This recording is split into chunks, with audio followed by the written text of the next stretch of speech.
Okay, good evening, everyone. I had the great pleasure of appearing here last year in a similar format, although last year's format was where the questions were already decided. This time it's more of an open forum. So we don't really have anything worked out. I thought I would just start off by talking a little bit about evolution, what evolutionary theory is. I brought with me some overheads, and you may hear Dr. Hovind, for example, be referred to as a creationist. We also talk about creation science, which is an attempt to prove creation using scientific method, those sorts of things. What I brought here is sort of a comparison of the two models. Scientific creation model, which says that the universe, the earth, and life on the earth were created by supernatural processes. The universe and all its contents were created simultaneously about 10,000 years ago. Biological change since the creation has occurred within created kinds of plants and animals. And the fossil and geologic records are the result of a worldwide catastrophe of a hydraulic nature, specifically the biblical flood.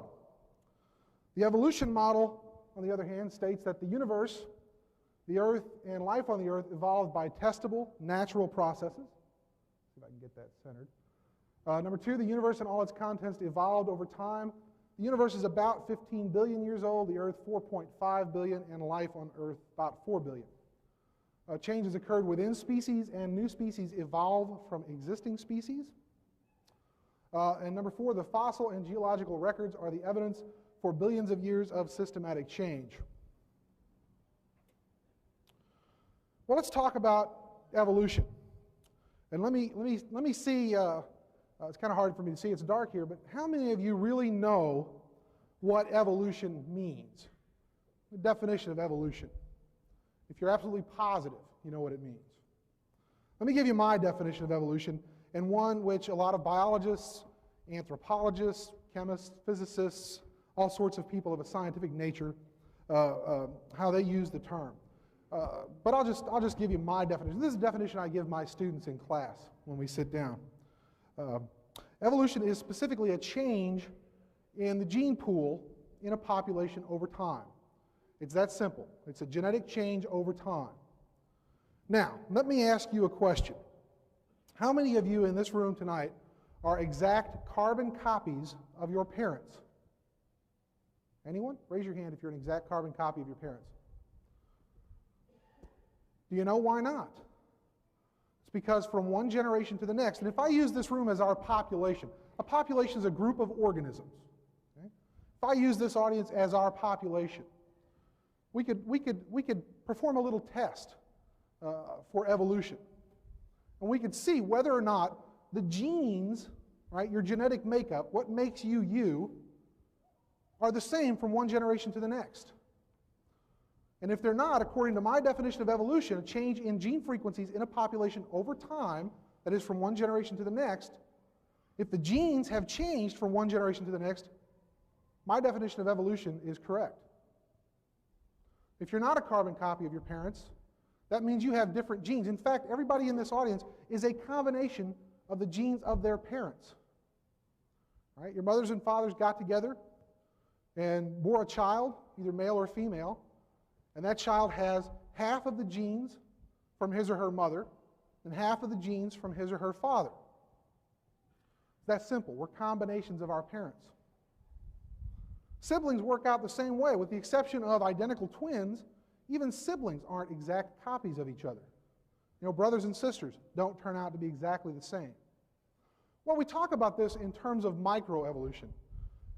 And, you know, I've heard Mr. Hovind say before that, you know, microevolution, I don't think he really has a problem with that, because after all, they're going to talk about changes within kinds of animals. Noah took on the ark 2 of each kind of animal.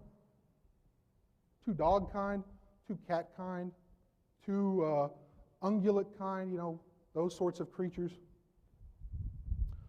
Well, they have to explain, if Noah took 2 of each kind on the ark, how then do we get the diversity of species that we see today? Why do we have so many different kinds of dogs? Why do we have Dobermans and Dachshunds? And I've got a Chow at home, right? Different kinds of dogs. Well, that's microevolution. It's what we consider to be a change within a species. In fact, one of the other things that I teach my students is that we can see human evolution sort of in process. Let me ask you another question. How many people in here were born or have all 32 of their human teeth? Anybody still have all 32 teeth, including all of your wisdom teeth? You younger folks probably don't have your wisdom teeth yet. You're only going to have 28 teeth, okay? As long as you have your adult teeth. Anybody in here had to have their wisdom teeth removed? Taken out? Come on, raise your hands. Don't be shy. We can put our hands up. I had my wisdom teeth out. Why do humans have problems with third molars, wisdom teeth? Why do we have to have them removed? And what happens to you if you have problems with them and you don't have them taken out? What happens if they get impacted, infected, if they grow in crooked? You can get very sick from it. You can die from it. Well, you know, that seems like an imperfect design. We put a design flaw in the system. We're going to make an organism that has too many teeth for its mouth. In fact, it has so many teeth for its mouth that it's going to have problems with them. And if you don't have access to modern medicine, fortunately we do, we can go to the dentist, and the dentist can put braces on our teeth, or the dentist can pull some teeth. Right, I had to go to an oral surgeon. It was really nasty. I had to go in there and cut my jaw open and take out my teeth. And in fact, they severed my mandibular nerve while they did it, so I have a dead spot in my lower jaw from it. When we look at human evolution, and one of the things that I will encourage you to do tonight, I brought along some fossil casts of some of what I consider to be our human ancestors. Okay? And I'm going to lay them out on this table, and I encourage you all to come up and look at them. I'll ask that you be careful with them because they're kind of expensive, and you know, I don't want them to get broken, but feel free to come up and look at them. In fact, I'll be pointing out some features tonight on some of these casts. When we look, for example, at a human ancestor 1 million years ago, we find that they had 32 teeth. They had tremendously large faces. One of the things that will probably come up tonight is the issue of transitional fossils. They'll say to me, Dr. Hartman, if evolution is true, then we should see change. We should see evolutionary change over time, represented in the fossils that we have. I can show it to you. I've got it on overheads. I brought in some of the skulls. How many of you people in here have actually seen a real human skull before? Skull of an early hominid, an early human. I've got some to show you tonight. If you haven't ever seen them, I encourage you to look at them. One of the things we realize is that earlier humans had smaller brains and larger faces. Larger faces had plenty of room in there for all 32 teeth. Over time, one of the changes that's occurred in humans is that our brains have gotten larger. In fact, they're tremendously large today. Human beings have the largest brain to body weight ratio of any animal on the planet. Not the largest brain. I mean, a blue whale has a much larger brain than humans do. But blue whales also have tremendously large bodies. They need a huge brain to control that huge body. We made room for that large brain, the expansion of our cranium, the upper part of our skull, through a reduction in the size of our face. Our faces have been getting smaller, and I'll lay out a series of fossils for you to look at. And you'll see some of the earliest ones that we have really large faces and really small brains. Dr. Hovind may tell you that, well, that's just a glorified chimpanzee, but I will point out to you the differences between humans and chimpanzees, and I even have an ape skull that you can look at so you can see for yourself and show you why I think that this fossil that I have is more human than it is ape. Well, over time, the faces have gotten smaller, the cranium has gotten larger, the brain has gotten larger. Well, our faces are getting smaller, that's crowding our teeth. In fact, within the last 100,000 years ago, we start to see humans, not just in the fossil record, but you know, I also do quite a bit of archaeology. I'm one of the guys that goes out there and digs up the remains of dead people. And I've seen hundreds of them. And we see in the archaeological record that this is not a unique problem to modern humans. This is ever since we became modern humans. People have been having trouble with their teeth. And it's because of this. Ordinarily, we talk about people that have problems with their teeth being in trouble from an evolutionary perspective. And if you die, you're not successful. Well, we're pretty successful. There are currently, 6 billion people on the planet today? We're one of the most prolific species on the planet. One of the other things that I'll talk about briefly is where we fit in the animal world. Brought in a little chart. This is what we call a taxonomic system, how we categorize different things in the animal world. One of the things, by the way, that I will challenge Dr. Hovind to do tonight is to give me a definition of kind. I will ask him to do that, and I hope he will be able to provide you with a definition of kind. What constitutes a kind? Because I can talk about species. I am Homo sapiens, genus species. Homo, genus, species, sapiens. Means wise human. We got to do the naming, so we got to say that we're wise humans. In fact, to the subspecies, we consider ourselves Homo sapiens sapiens, really wise humans. Boy, we're at the top of the ladder, aren't we? By the way, I don't believe that we're at the top of the ladder. Okay? In the taxonomic system, we name things. We identify things based on where they fit. The kingdom, well, we're all animals, so we're the animal kingdom. Phylum, class, order, family, genus, species. Genus Homo, species sapiens. Did you all know, I'll give you another fact to dwell upon. I know my time is almost up here. That humans and chimpanzees share 98.2% of their genetic material. That's an interesting concept. There's more relatedness, more genetic relatedness between a human and a chimpanzee than there is between an African and an Indian elephant. And yet when we look at them, we have no difficulty saying those are both elephants. When we look at a human and a chimpanzee, we have no difficulty saying one is an animal and one is a human being. Genetically, they're not that different. In fact, it's a difference in matter of chromosomes.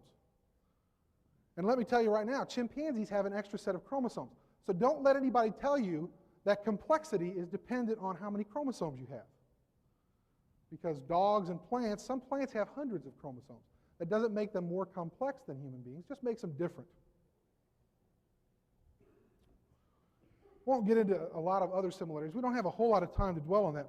One of the other things I want to bring up tonight is that there are an awful lot of Christians out there, out here in the world, who don't really have a problem with evolutionary theory. In fact, you didn't see anything in my theory that says there is no God. Don't let anybody tell you that because you are an evolutionist, because you believe in evolution, you must also be an atheist. That's not correct. The Catholic Church doesn't have a problem with evolution. The Lutheran Church doesn't have a problem with evolution. The Jewish Congress doesn't have a problem with evolution. Presbyterians, Methodists. I'm married to a Southern Baptist who is also an anthropologist. She is one of the most ardent believers in God and in Jesus Christ, and she doesn't have a problem with evolution. There does not have to be a conflict. Some of you are rolling your eyes. In fact, the guy at the timetable is rolling his eyes at me. Where does it say in my theory that there is no God? I don't see it anywhere. I'm not going to stand up here and tell you there is or isn't. I believe that someone's faith is a very personal thing. It's not my job to convince you that I'm necessarily right. In fact, if you walked in here completely disbelieving evolution, great. I have to stop now. I'll turn it over to Dr. Hovind. Well, it's an honor to be here tonight. My name is Kent Hovind. I taught high school science for 15 years. Now for the last 10 years, I've been in evangelism, and I travel around and speak on the subject of creation, evolution, and dinosaurs. Even my website, drdino.com, shows our great love for dinosaurs around our ministry. I appreciate Dr. Hartman coming tonight. It is surprisingly difficult to find an opponent to debate on this topic, and I'm very much honored that he would be willing to come tonight. It appears to me, after speaking on this topic for 10 years, that the ones who believe in evolution generally want to stand in front of their freshman class where they have the academic and psychological advantage, and they don't want to take on somebody on a level playing field where they can answer their questions. So I'm going to share with you tonight the two different views, and I appreciate what he said, and I would have to agree with everything he gave in his two definitions of the two different theories, creation and evolution, with one minor exception that I would have to differ with him on. The Bible teaches very clearly that God made the world in 6 days, and He did it about 6,000 years ago. He said up to 10,000 years ago. Well, maybe so, I don't know. But certainly the dates in the Bible add up to about 6,000. And then 4,400 years ago, there was a worldwide flood, and a fellow named Noah built a big boat and saved all the animals on board. This is the biblical view of history. The evolutionist view says 20 billion years ago, some say 15, some say 12, the numbers vary, but a long time ago, there was a big bang. They don't know what exploded, but they think there was a big bang. And then 4.6 billion years ago, some say 4.5, the earth cooled down and formed. And this, as it cooled down, it began to rain on the rocks for millions of years and turned them into soup, and the soup came alive about 3 to 4 billion years ago. This is basically the evolution theory. The Bible warned us to beware about science that is falsely so-called. I like science. Don't accuse me of being against science. The word science means knowledge, things that we know by observation or testing or demonstration. It is my contention that there is absolutely nothing about evolution that is scientific. And I'll give you the 6 different meanings of the word evolution in a minute. But 5 of them are purely religious. There is no scientific evidence for them at all. And we offer $250,000 at our ministry for somebody who can give real, empirical, testable evidence for evolution. I think kids are being brainwashed. They lose their faith. One professor said he was, at 15, became a Christian, joined the Southern Baptist Church, loved Jesus, but we went to University of Alabama, where I spoke yesterday. He lost his faith. Some professor got him to doubt God's Word. Actually, 75% of kids that go from Christian homes to secular universities will end up losing their faith by the end of their freshman year. Evolution is a religion. It violates the obvious first and second laws of thermodynamics. It does not explain where matter comes from, where energy comes from, where the laws come from. It does not explain how things get better without an input of enormous amount of energy and an intelligent force to organize the energy. It's in total violation of the known laws of science. It gives time, space, and matter the same character traits that we give to God. Able to create things. Evolution, I think, is a dud of a theory. It requires faith in all sorts of things. It requires faith that life can come from non-living matter. Nobody's ever seen that. It requires faith that an animal can produce a different kind of animal. Nobody's ever seen that happen. Members who no longer believe are excommunicated, just like any other religion. If a professor at the University of Little Rock stood up in front of his class and said, "Students, I no longer believe in evolution. I believe creation is true," there is a good chance that people would try to get him fired from his position. Dean Kenyon at Stanford University, they tried to fire him. He was a 20-year tenured professor of biology. He wrote books on evolution. But as soon as he got converted and became a creationist, they fired him. He sued them. They finally reinstated him as a lab assistant, which is what college seniors do, only because he believed in creation. Last week I sat in the living room of Robert Gentry, who worked at Oak Ridge Laboratories in Knoxville, Tennessee.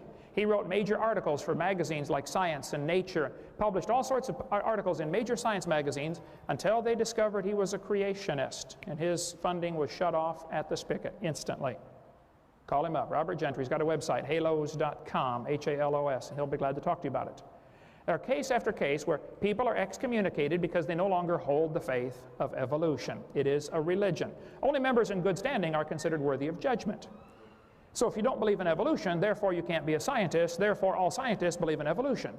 They define the terms, and of course, if we're under those ground rules, of course they're going to win the war in that situation. Evolution attempts to provide basic answers to the questions of life. Who are we? Why are we here? Where did we come from? Where are we going when we die? It is a religion. It deifies nature, Gaia hypothesis, and evolution. Those words are always capitalized, capital E.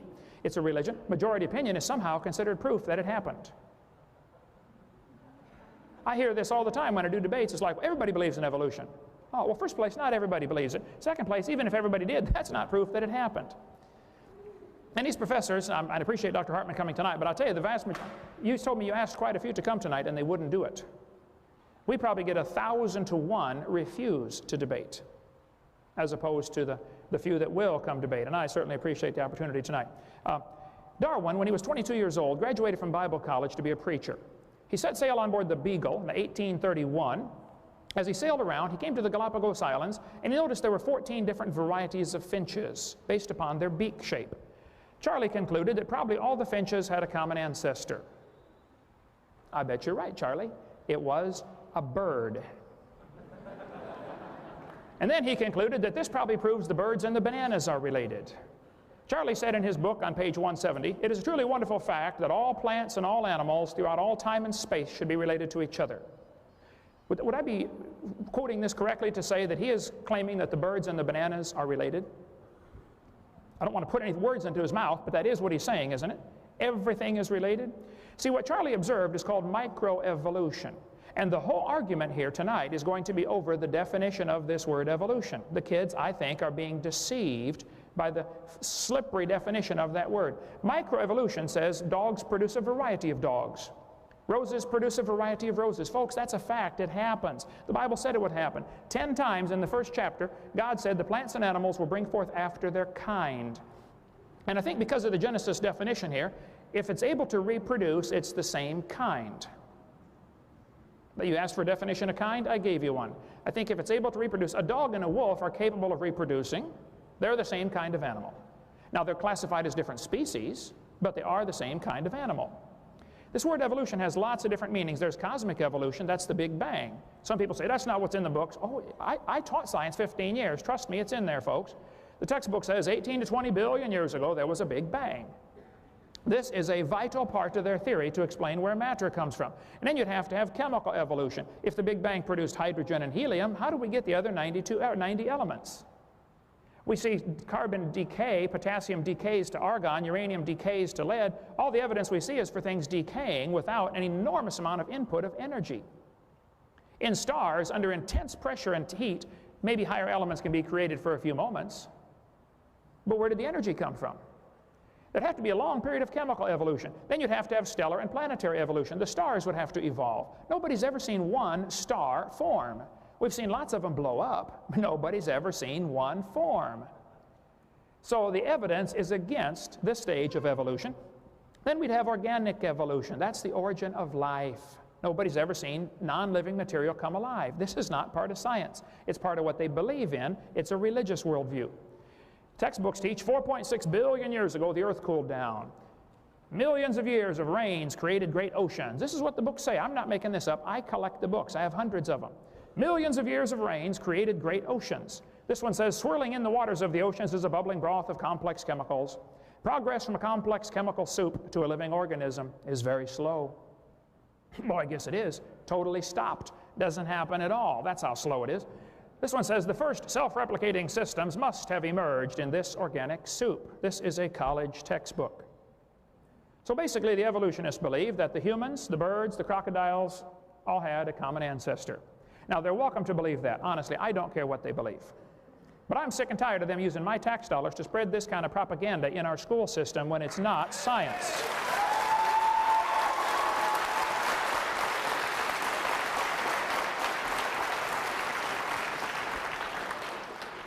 Charlie Darwin said, if my theory be true, numberless intermediate varieties must assuredly have existed. Boy, you're right about that, Charlie. There should be billions of intermediate varieties. Where are they? Even David Ropp, who's a strong believer in evolution, said, in the years after Darwin, his advocates hoped to find predictable progressions. In general, these have not been found. Yet the optimism has died hard, and some pure fantasy has crept into textbooks. You're kidding. Fantasy in the textbooks? Oh, believe me, they are full of fantasy. I would like to point out, if you find a fossil in the dirt, like the fossil replicas on the table over here, all you know is it died. You don't know, you know where it died at, and you know where it ended up being buried at, but that's all you know. You don't know that it had any kids, let alone different kids. You found a bone in the dirt. Okay, it died. And I'd like to ask the question, why is it you think bones you find in the dirt can do things that animals today cannot do? Monkeys today are still having babies. Make another human. I want to watch it this time. Apes are still having babies. Humans are still having babies. Everything's still having babies. Why don't we ever see an animal produce a different kind? Why is it can only happen long ago and far away? Let's see it happen. It's not observed. Fossil evidence wouldn't hold up 1 second in a court of law. The problem is evolution doesn't have to be proven in a court of law. It has to be stuck into the brains of these unsuspecting freshmen when they go to college. And they don't have the option because that teacher's going to give them a grade. But I'll tell you, if we had to go to court of law and they said, where's the evidence? What's the best evidence that any animal has ever changed to a different kind of animal? The best evidence they claim they have, is the fossil record. And yet there is no fossil evidence that any animal ever produced a different kind of animal. And like I said, if you find a fossil in the dirt, that's not evidence that it had any kids at all, let alone different kids. So we have cosmic evolution, chemical evolution, stellar evolution, organic evolution. Then we would have to have macroevolution. That's changing from one kind of animal to another. Nobody has ever observed that. Finally, we have microevolution. Now, the first 5 are religious. The last one is science. And the kids are going to be confused with the definition of the word evolution. There's a lot of varieties of dogs, and they probably had a common ancestor, and it was a dog. You might get a big dog or a little dog, but it's still a dog. And a 3-year-old can tell you it's the same kind of animal. Okay, boys and girls, here we have a dog, a wolf, a coyote, and a banana. Which one is not like the others? Well, duh. It's the same kind of animal. What's going to happen, though, the teachers are going to give thousands of examples of microevolution. Like he mentioned, we're different than our parents, and our jaws are smaller, and the wisdom teeth don't fit. Well, that's a micro change. We're still a human. He's giving examples of microevolution, and then he's going to try to make you take a giant leap of faith and logic into believing that that somehow is mystically evidence for macroevolution. And it just isn't. Macroevolution is a fantasy based on imagination. It doesn't happen. And they spend a lot of time arguing about where is the line between micro and macro. Well, I don't know exactly where the line is in some cases. I think that might be a good field of research. But that certainly doesn't mean the other ones are included. See, the other 5 definitions are smuggled into the textbook, riding on the coattails of examples of macroevolution. They're just smuggled in, folks. There's no evidence for them at all. I defy somebody to show me some evidence. We've got no argument with truth. Man, I love truth. I love science. But evolution has no scientific evidence to back it up. Truth comes from God. I'd like to see some evidence to back up evolution. We welcome any challenge. I have a standing offer. We offer $250,000 for proof for evolution. I mean, come on, let's have it. And I pay for my tickets to fly to do these debates. It's so hard to find an opponent. Honestly, I'm not a professional debater. I've never had a class on debate in my life. And usually the evolutionists are a lot smarter than I am, but I'm right and they're wrong.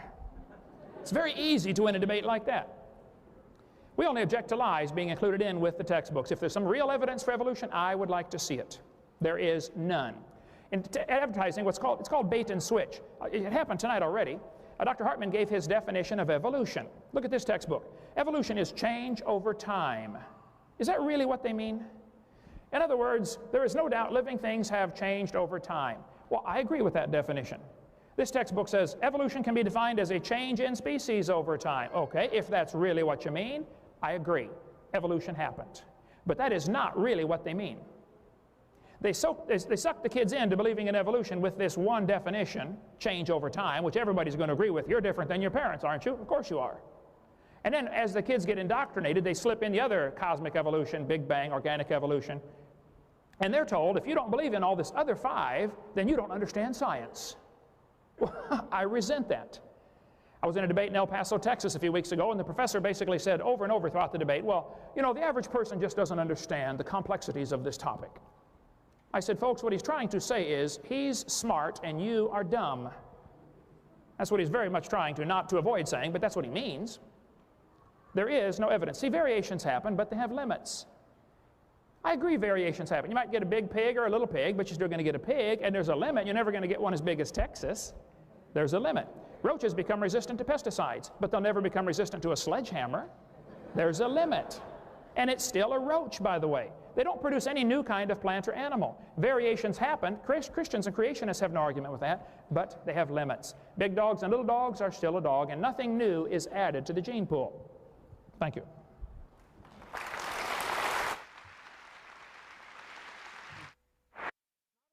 Forum where he can go through slides, you know, zip, zip, zip, zip, zip, here you go, I'm right. Everybody goes, guess we're all good Christians, we accept that.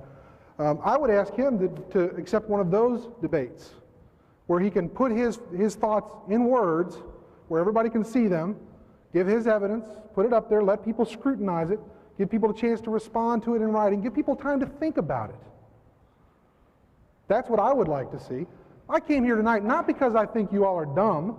I don't. If I did that, I wouldn't be here.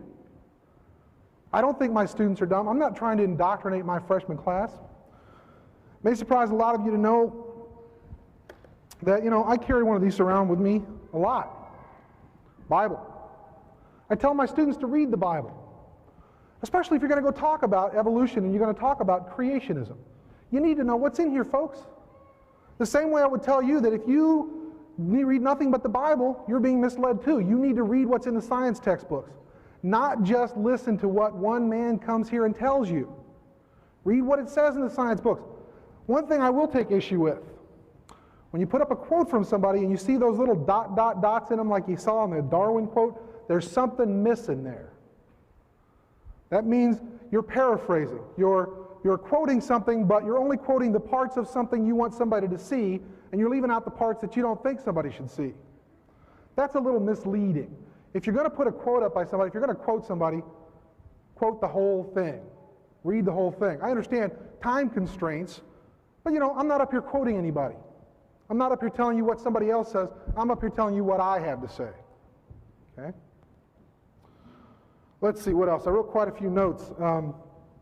Interesting that when I said that creationists believe the earth is 10,000 years old, Mr. Hovind said 6,000 is what it says in the Bible. Somebody correct me, because I'm kind of rusty on this, but Adam was created on the 6th day? Is that correct? Well, in Paul, he says a day unto God is like 1,000 years unto us. So on the 6th day, the earth was already 6,000 years old. If you add 6,000 years to that, which is the time since Adam, that makes the earth at least 12,000 years old, not 6,000 years old.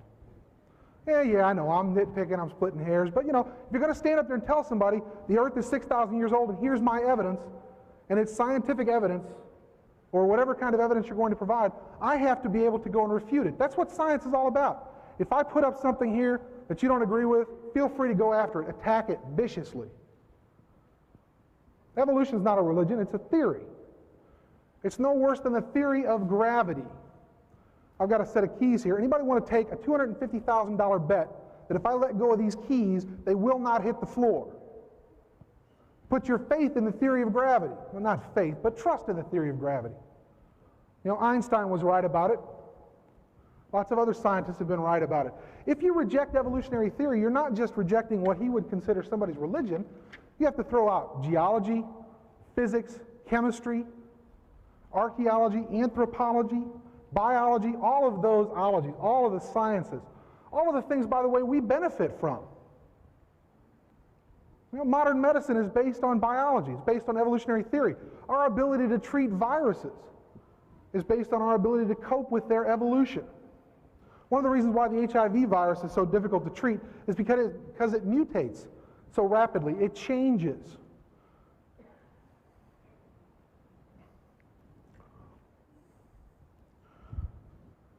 Let's see, what else? Capable of reproducing. His definition of kind. Two organisms able to reproduce. Definition of species, the scientific definition of species, are two organisms that mate naturally and produce fertile offspring. Kind of left out the fertile part. Right? You could take a horse, and what are you going to get? Somebody tell me. Horse kind. Take a donkey and a donkey, and what are you going to get? Donkey. Take a horse and a donkey, and what do you get? Mule. Take a mule, and what do you get? Nothing. What happened? Wait a minute, they should be able to reproduce after their kind. If they're all the same kind of animal, you should be able to get a mule together and produce more mules. You can't do it that way, folks. You have to start out with a horse and a donkey. Maybe they're same kinds. If they're the same kinds, they should be able to reproduce after their kind. And their kind should be able to reproduce after their kind. But they can't. There's a problem there. Oh, the fan's blowing my notes. Thank you. Yeah, I've tripped over that a couple of times. You have to be careful of the podium up here. We don't see stars form. Well, I've seen some images from the Hubble telescope that look pretty impressive. Star formation. You should check out NASA's website. They have some pretty amazing photographs, not just of star destruction, but of star formation. Public schools don't like the idea of evolution being taught in public schools. Well, that's a matter of personal opinion also. And you talk about not letting the majority rule, that's the whole basis of this country. We're getting ready to elect a new president. How are we going to do that? One small minority says, I'm right, excuse me, and you're wrong, therefore I get to pick the president. Is that how we do it? Majority of scientists don't just sit around and say, oh, we all agree on this, so you all are wrong and we're right and we win. Doesn't work that way. Carl Sagan once said, we're for science because it's been tested repeatedly and it works. If we found an alternative, we're not out there trying to trick you. I'm not an agent of Satan. Somebody might argue otherwise, right? I'm not trying to trick you into believing there's no God or something like that. I'm trying to show you how the natural world works, at least how we understand it to operate. At the University of Arkansas at Little Rock, we don't just teach evolution. We do teach it. We teach it in biology classes. I teach it in anthropology classes. We also have a religious studies program. To know that's a public university, and we teach classes on religion, and we study religions. Amazing. Your tax dollars are paying for people to go and study religion. How can that be if we're all against religion? It can't be. I don't have a problem with elementary schools offering classes in religious studies. But it should be more than one religion that is studied. It should be more than just the Christian religion or one particular aspect. After all, if you all are Baptists, you don't want your kids to go to school and learn how to be good Catholics. Do you? I grew up a Catholic. Maybe I don't want my kids going to school learning how to be good Baptists. There are differences within Christianity. How many of you want your kids to go to school and learn how to be Seventh-day Adventists who don't quite believe the same way that other Christians do, or Mormons? See, whose version of creation should you teach? Just the one in the King James Version of the Bible? I grew up Catholic. I don't use the King James Version of the Bible. I guess I'm wrong for that. I guess I'm going to hell for that. I don't believe that. The Pope doesn't believe that. I have a very good friend of mine. He's a Seventh-day Adventist. He thinks the Pope is the Antichrist. The nice Pope, Pope John Paul II. I don't know. Well, let me give you let's see, how much time do I have left? About 6 minutes? Okay, plenty of time. We do observe microevolution. We can observe it. Just because macroevolution, we say, well, it takes longer time than we have to sit and observe it. We talk about empirical evidence. Well, I want to talk about Mr. Hovind's, or Dr. Hovind's challenge too, by the way. Empirical evidence. Well, I'm sorry if it takes, 100,000 years for something to change. I'm not going to live that long.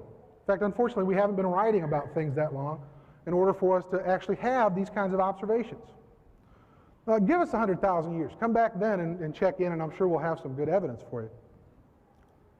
Can't do anything about that, folks. We can look at microevolution, and we can decide that microevolution is simply a matter of accumulated change over time, and eventually it produces what we consider macroevolution. Let me show you something.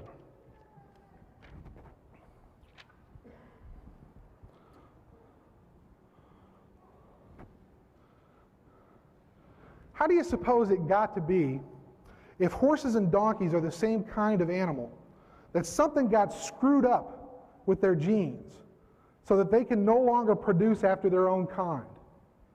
How did that happen? Well, I think it's because the populations got isolated. Suppose there was a primitive horse kind. Let's not even talk about species. Okay? Microevolution says that there will be change over time. Macroevolution is just an accumulation of those changes such that you get something that can no longer reproduce with what it once was. It's that simple. Here's a little diagram. Two demes of a single species, two populations of a single species, if you will, separated by some kind of barrier, a water barrier. If you have organisms that can't cross a river and a river flows between them, it effectively isolates the two groups of populations. Put the horses on one side, the donkeys on the other if you want to. Over time, microevolution happens to both of them. If we're willing to grant that microevolution can change somebody's teeth, why not somebody else's reproductive system? See, we can say that, well, it works on teeth, but it doesn't work on anything else. It works on everything, folks. Microevolution works on everything. Eventually, you've got enough change to where maybe their genes don't quite match up. The problem with humans and chimpanzees is that chimps have 48 chromosomes and humans have 46. If you did try to get a human and a chimpanzee to mate, God forbid, right? You couldn't produce anything because they have incompatible chromosomes. When the sperm and the egg get together, there's a chromosome left over, and it happens to be a big one. It's an insurmountable challenge. It won't happen. Can't even do it in the laboratory. Not that we should try. Hopefully nobody's trying that. Okay? Two separate populations, separate for long enough, different microevolutionary changes. All of a sudden, you get them back together, right? Somebody gets a farm and gets a horse and a donkey, puts them back together, and they can't produce after their own kind anymore because there's been a real genetic change, a microevolutionary change that's accumulated over time such that now it's a macroevolutionary change. Horses and donkeys and mules are different species, and I would argue they're also different kinds of animals. Let me finish up with a challenge. I saw this, you know. Hey, I'm like the rest of you. My mouth watered. $250,000. Where's the criteria? Where does it say what kind of evidence I will accept? Well, one man tried to accept the challenge. I'll ask Mr. Hovind if he's familiar with Kevin Henke and Dr. Berend Vlarder Ingerbrook, who's from a Scandinavian country. Pardon me for butchering his name. One of them said that the only evidence he was told would be accepted was for him to actually create a new universe. Well, that would prove both theories, wouldn't it? Because Kevin would be the creator. He created a whole new universe. I can't do that. Nobody could do that. What other kinds of evidence? So I'll ask Mr. Hovind to present, you know, what criteria he would accept for real scientific evidence, real empirical evidence of evolution. Give me a suite of things to choose from. Don't just give me one thing. Also, I checked out his website. You should check it out, by the way, www.drdino.com. I believe that's it. Because he goes into this. There's a panel of judges who will review the evidence. But see, they're real busy men, and they don't have time to answer facetious or silly questions, so he's not going to tell you who they are. Well, you know, if I have to take my time out of my life, however long it takes me, to get my evidence together and present it, I'd like to know who's going to review it. When I submit an article for publication in a scientific journal, I get a list of reviewers. I know who's reviewing my work. Sometimes I'll get comments back from them. I know ahead of time. Now, I trust that Dr. Hovind here is an honorable man and wouldn't stack the deck against me. You know, I'd like to know who the 6 people are, or however many judges there are, who they are and what their backgrounds are, whether or not they're creationists, whether or not they're evolutionists, you know, those kinds of things. You know, I was being facetious, but, you know, I really will make that bet with anybody. It's the same kind of bet. I'll hold up my keys and I'll let go of them. If they don't hit the floor, you win my next year's paychecks.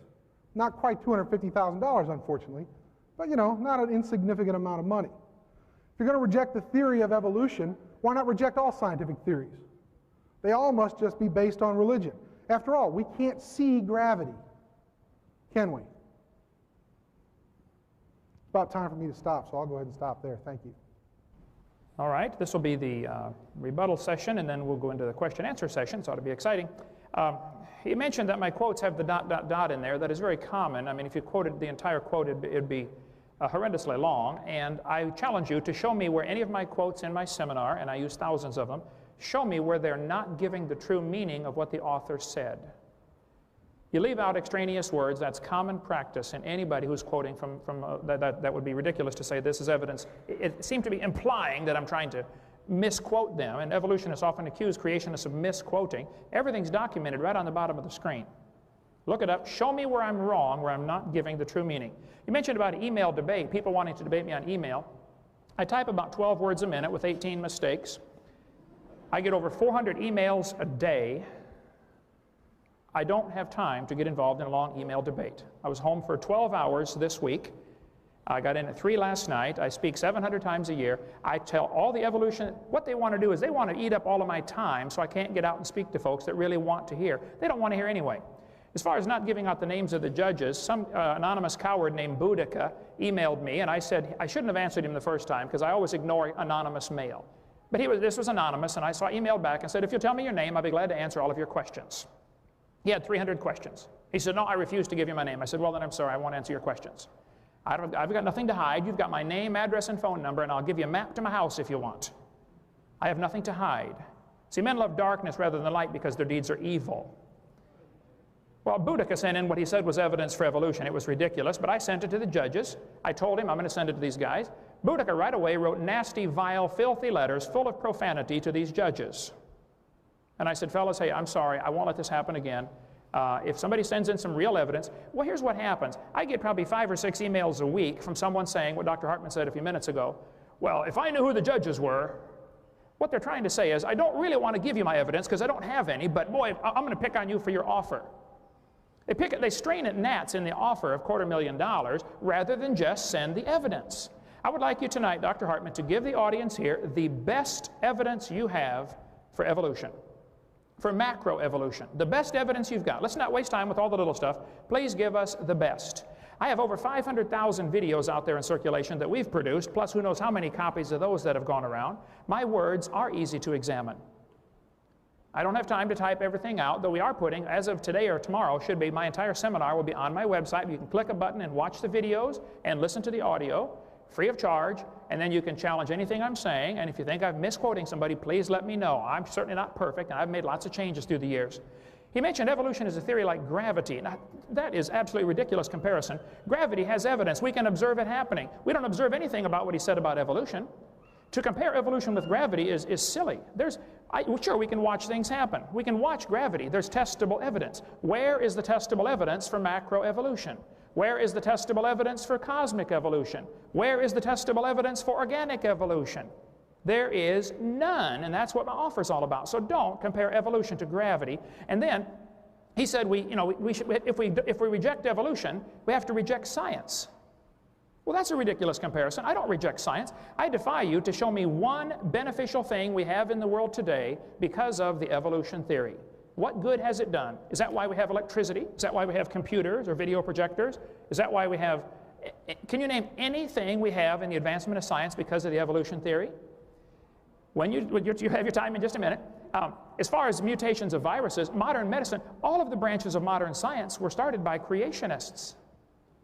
The evolution came in like a leech and took over what they'd already created. They don't ever create anything new. They take over universities that were started by Christians and creationists, like 97% of the first colleges in America were started by Bible-believing Christians. They come in there and take them over, but they don't start their own. It's like a leech. They got to take over what somebody else does. What good has evolution done? You mentioned about star formation. I believe I got your quote. You said it may be happening now. You saw some pictures of the Hubble telescope sending back.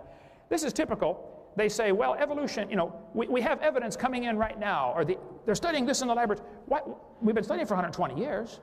Where's the evidence that has stood the test of time? Why is it always, well, we're looking at it right now? Well, that's not evidence yet. Let's see something that has stood the test of time. Nobody has proven the formation of any stars. They're seeing a bright spot in Crab Nebula, saying, wow, it might be a star forming. Well, it might be the dust is clearing, and you're seeing a star that was behind it all along. We don't know yet. Let's see some evidence that stood the test of time. He's mentioned about majority rule. Well, 91% of the population of America believes God created the world. 47% of them believe He did it in the last 10,000 years. If we're really going to have majority rule, then let's throw evolution out, since so few people believe it anyway.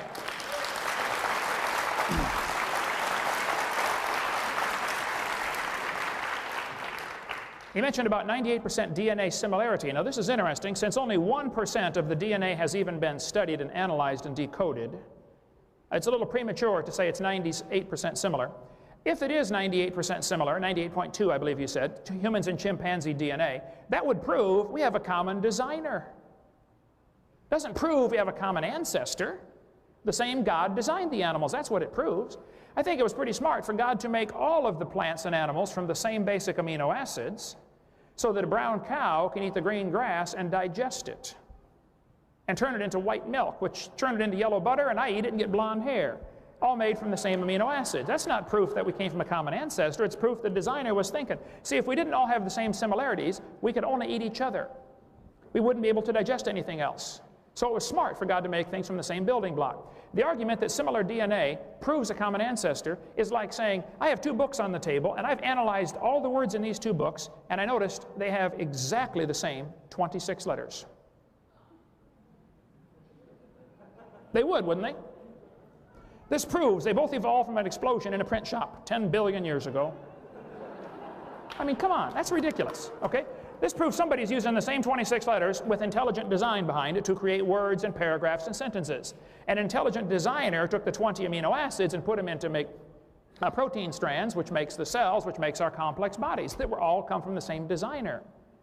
And it wouldn't hold up 2 seconds in a court of law to say, similar DNA proves evolution. Any freshman law student would say, no, this could just as easily prove a common creator. And the kids ought to be taught both. He mentioned Catholics and Lutherans believe in evolution. Well, those are the ones that haven't been to my seminar. If they would come, we would straighten them out. He mentioned about empirical evidence, and his answer was, I said, where's the empirical evidence? He says, well, we don't live long enough. Now think about that. If we could see it for 100,000 years, come back in 100,000 years, you might see the evidence. What that is really saying is, we can't show it to you. Is that what it, okay. Therefore, that's my point. It's not science. It's not observable. It's something you believe in, and you're welcome to believe in that, Dr. Hartman, but don't call that science, and for heaven's sake, quit using tax dollars to teach that religion to the students.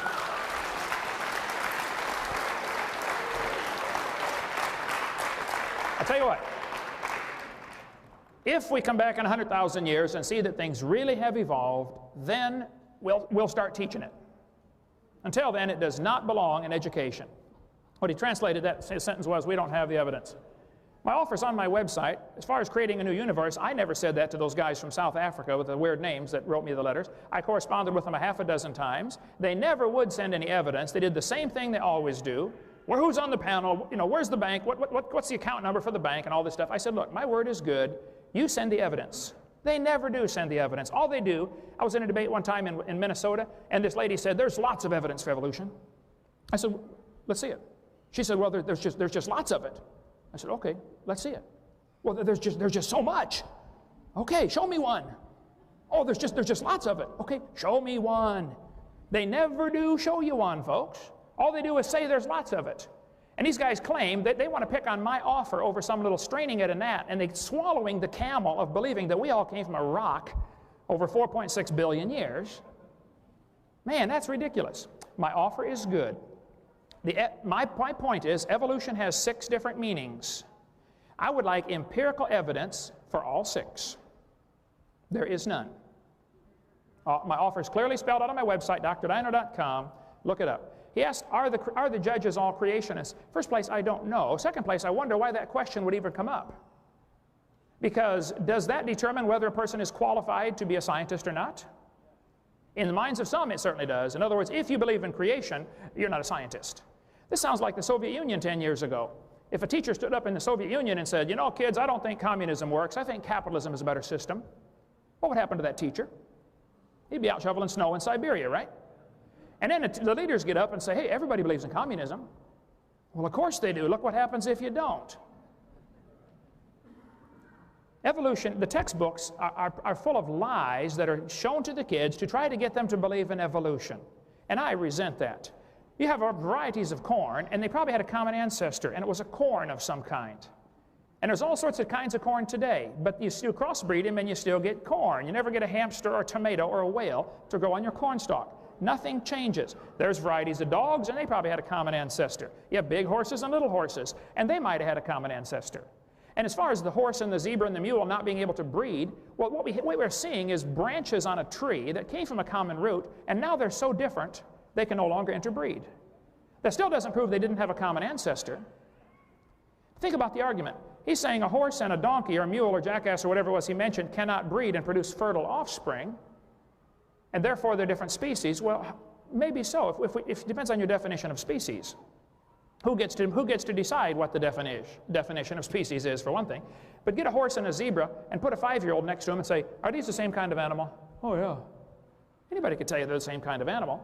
Seeing the branches on the tree where they now have diversified, where they're no longer interfertile, well, that doesn't prove they didn't have a common ancestor. It also certainly doesn't prove the horse and the banana are related to a rock 4.6 billion years ago. We got varieties of cows and things happen, but the textbooks contain things that just aren't true. I've got a whole 2.5-hour video going through lies in the textbooks that kids are exposed to try to get them to swallow this evolution theory. And it's really sad. They're going to tell the kids the appendix is vestigial. Well, I'm sorry, the appendix is part of the immune system. It is not vestigial. Take that out of the book, okay? There's no such thing as a vestigial structure. This book tells the kids that the whale used to walk around. It says the whale has a vestigial pelvis and leg bones. Vestigial pelvis and leg bones, evidence of its evolution from four-legged land-dwelling ancestors. Well, the guy that wrote this is either ignorant of his whale anatomy or he's a liar, because those bones are essential for the whales to reproduce. Muscles attached to those bones. The male and female whale bones are very different. That has nothing to do with the whale walking on land, but this kind of stuff is presented to the kids as evidence for the evolution theory. And I'm sorry, it's a lie. If you have some real evidence, I would like to see it, but don't lie to the kids. This one says the humans have a tailbone that is of no apparent use. I had a guy tell me that in a debate in Huntsville, Alabama. He said, humans, we got proof for evolution. You no longer need your tailbone. I said, sir, there are 9 muscles that attach to the tailbone, without which you cannot perform some very valuable functions. But if you think the tailbone is vestigial, sir, I will pay to have yours removed. Bend over. It is not vestigial. I would like to point out there are no vestigial structures, and secondly, even if there were, that would be the opposite of evolution. That's losing, not gaining. Show me how we gain something. And even people like Pierre Gross, who believes in evolution, said mutations do not produce any kind of evolution. All you get is a mutant variety. And then the textbooks tell the kids that natural selection goes in with evolution somehow. Oh, come on. I got nothing against natural selection. Natural selection is a conservative process that keeps the species strong. It doesn't change it to something else. It's sort of like a quality control. It's not going to change it to anything else. But the textbook tells the kids natural selection causes evolution, and that just simply is not true. Natural selection keeps birds, birds, and dogs, dogs. It doesn't turn a bird to a dog or anything in between. It's a conservative process. They tell the kids the fruit fly is evidence for evolution. All they did after years of mutating those poor flies is got flies that were worse off than Grandpa Fly. They got flies with curled wings and flies with no wings. That's not a fly, that's a crawl. They got all kinds of mutated flies. They never got a beneficial mutation. They're going to tell the kids, it's still in your textbooks right here in Little Rock, Arkansas, that the peppered moth is evidence for evolution. After 40 years of watching, exactly 2 moths were found on the trees. 2 in 40 years. So they glued dead moths to the trees in order to take the picture to put in the textbooks to make the kids believe in evolution. That's a lie, folks. They're going to tell them there's evidence from similar structure. The forelimb of the animals is all similar. That proves a common ancestor. No, no, no. That proves a common designer. Chevy and Ford all have 4 wheels on the ground. That proves they all evolved from a skateboard 18 million years ago. No, it proves it's a good design and it works good, okay? That's what it proved. They're going to tell the kids the human embryo has gill slits. That was proven wrong 125 years ago, but it's still in textbooks today.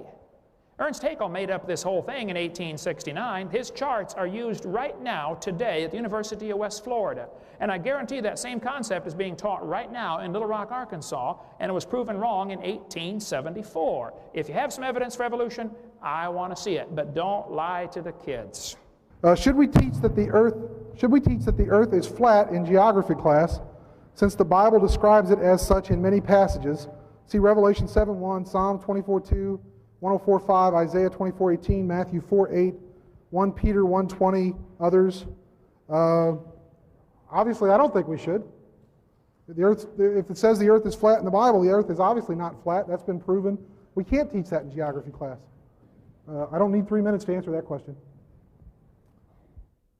Okay. Ooh, there we go. I didn't get time to boot up the verse, but the Bible teaches very clearly the earth is round. It says, yes, in the book of Isaiah, chapter 40, that the Lord sits on the circle of the earth. Here it is right here. Isaiah chapter 40 and verse 22, it says, the Lord sits upon the circle of the earth. The Hebrew word there is the word for sphere, a ball, a three-dimensional object. So the Bible does not teach the earth is flat. A few heathen a few hundred years ago started teaching it was flat, and they tried to blame that on the Christians. I'm sorry, the earth is round, okay? I don't have a problem with that. Thank you. I guess I get to ask a question first.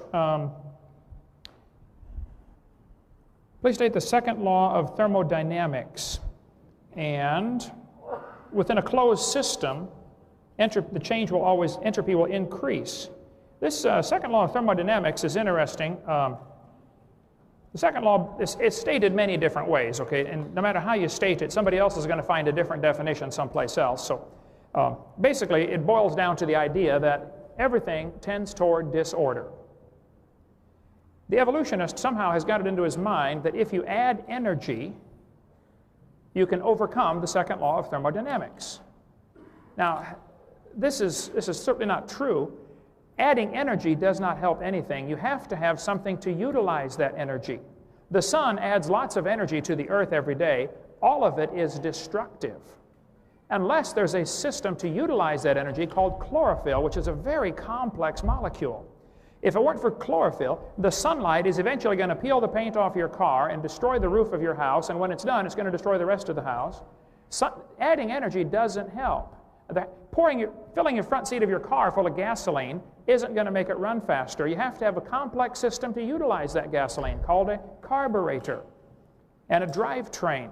So the normal response to the second law of thermodynamics from the evolutionist is, well, in a closed system, you know, if you add in the first place, the universe is a closed system, okay? Where's this extra energy coming from? Secondly, I'd like to point out, adding energy doesn't help. We added lots of energy to Iraq a few years ago. We didn't organize a thing. Adding energy disorganizes things. The idea of a human embryo developing from 2 cells into a full-grown human, they'll say that's an example of the opposite of the second law of thermodynamics. No, it's not. It's following a complex DNA code, and there's an enormous amount of input of intelligent energy. You need not only energy, you need intelligence, and you need a system to utilize the energy. The second law of thermodynamics is one of the main proofs that evolution didn't and can't and won't ever happen. Thank you. Can I see the card? Thanks. Second law of thermodynamics, within a closed system, change in entropy will always increase. Why? I guess I don't really understand that. You have to have an intelligent designer to, I guess, to overcome the second law of thermodynamics. I don't really grasp the answer, and I guess I'll have to wait for clarification on it. Things tend toward entropy, but you add energy to the system. You know, I'm not a physicist, but I don't know. In 2 minutes, I don't know how I would discuss this one. So I guess it depends on whether or not you consider the universe to be a closed system. And he said that it certainly is a closed system. Well, I don't see any evidence for that. So I guess I'd have to ask for that kind of thing. Also, it sort of fits in with one of the questions that was asked earlier about how things tend toward disorder. Things are constantly losing, like we're losing our appendix, or we're losing our tailbone or something like that. We've never gained anything. We have gained things. We've gained larger brains. I mean, evolution is not just about losing things. You don't have to necessarily lose something or have something tend toward disorder to have it count as evolution. Anyway, that's that question.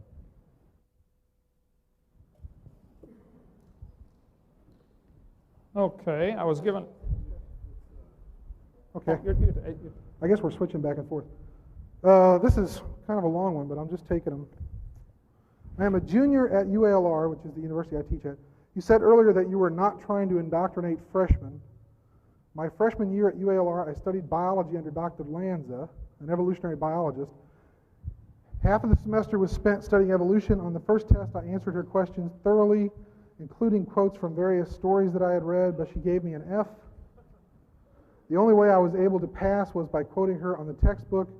I was under the impression that college was supposed to be about teaching people how to think for themselves intelligently. If this is not indoctrination of you and your colleagues' theories, what is it?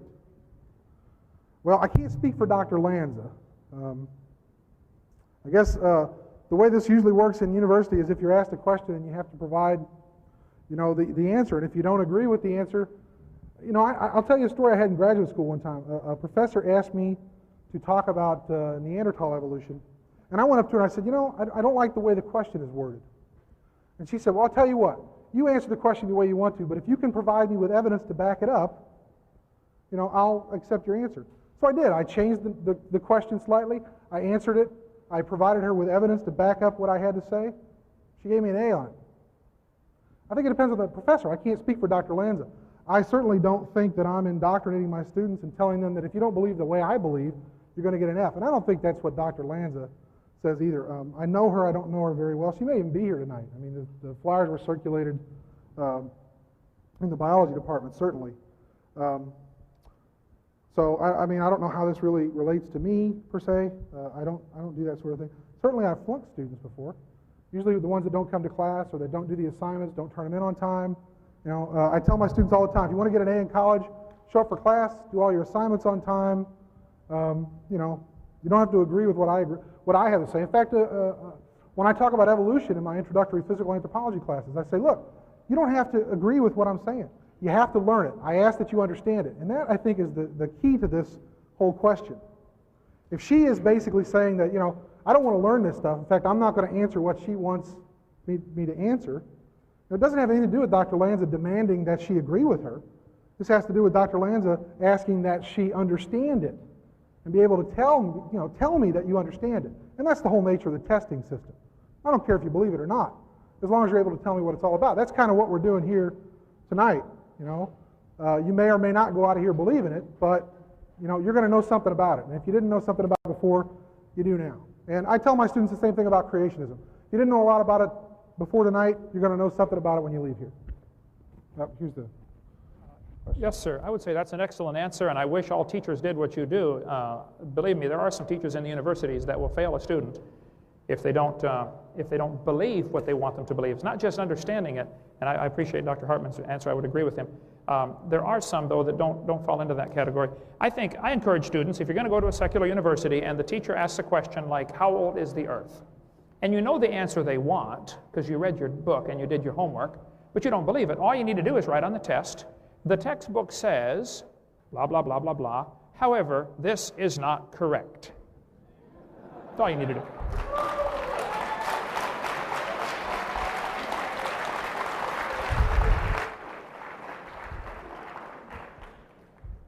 This question was asked on 4 pages of prepared questions. Obviously, somebody thought ahead about this one.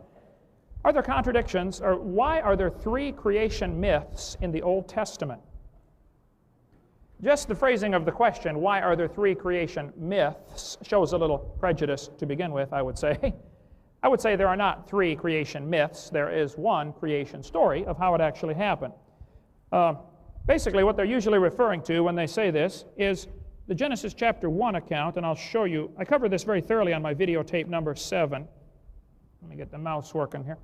Genesis chapter 1 says, God made the plants, the herbs, the grass, etc. on the 3rd day. He made the fowl, the birds, on the 5th day out of the water. And he made man the 6th day after he made the animals. So he made animals first and then man on day 6. That's the order of creation in chapter 1. When you look at chapter 2, it says the Lord God formed man out of the dust of the ground, and then it says he put him in the garden and made the trees to grow. And they'll say, see, the order is backwards. This is a different creation myth. This is the basic argument. They will say, in chapter 1, God made the grass, plants, trees on day 3, whereas in chapter 2, he made the trees after man on day 6. And this little chart kind of shows what the whole argument about this question about the creation myths. Here's what really happened. The Lord God made birds, he made the plants on day 3, then he made the birds out of the water on day 5. On day 6, he made the animals, and then he made man. And then he put man in the Garden of Eden, and then in front of Adam, he made the trees to grow. But it says it was the trees that were good for food. This is not all the trees. The rest of the world is already full of trees.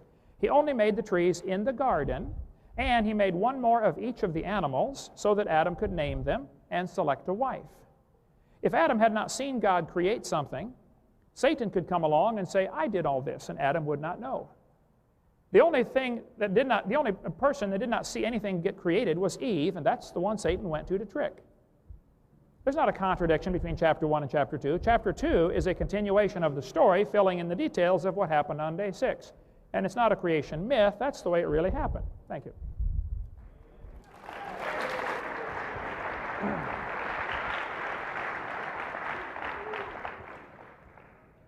Okay. Well, this one puts me in an awkward position because I'm not here tonight to denigrate the Bible or to tell you that the Bible is not correct or that it has contradictions. But I think it does have some contradictions, which I don't think there's anything wrong with that. I mean, lots of religions look at the Bible and they interpret it. They say, okay, it's a set of parables, it's a set of morals. It shouldn't necessarily be taken literally, because if you take it literally, you run into some problems. For example, in Matthew 27:5, Judas threw down the pieces of silver in the temple. He departed, and then he went and hanged himself. But in Acts of the Apostles 1:18, Judas kept the silver and purchased a field with it. He went into it, and falling headlong, he burst open, and all his bowels gushed out. He either didn't keep the silver, or he kept the silver. He either hanged himself, or he didn't hang himself. He died in a field being disemboweled. If you take it literally, then you have to believe both accounts, but obviously both accounts can't be correct unless he hanged himself, fell out of the tree, hit the ground, and burst open. I guess my point here is that you shouldn't necessarily take it literally. For example, I don't have a problem with the Ten Commandments. Those are good rules to live by. You shouldn't kill somebody. You shouldn't lie about somebody. You shouldn't steal from somebody. Okay? Do I believe that they should be posted in the public schools? No, because they're not everybody's rules. And some people may have even more rules. Somebody may have 12 rules for good living, but somebody else doesn't agree with them. So anyway, I'm not going to get into necessarily a debate about the Bible. Pick up your own Bible, whichever copy you prefer, the King James Version, one of the New Standard Editions, the Catholic Bible, whichever one you're comfortable with and happy with, that's the one you should go by. That's it.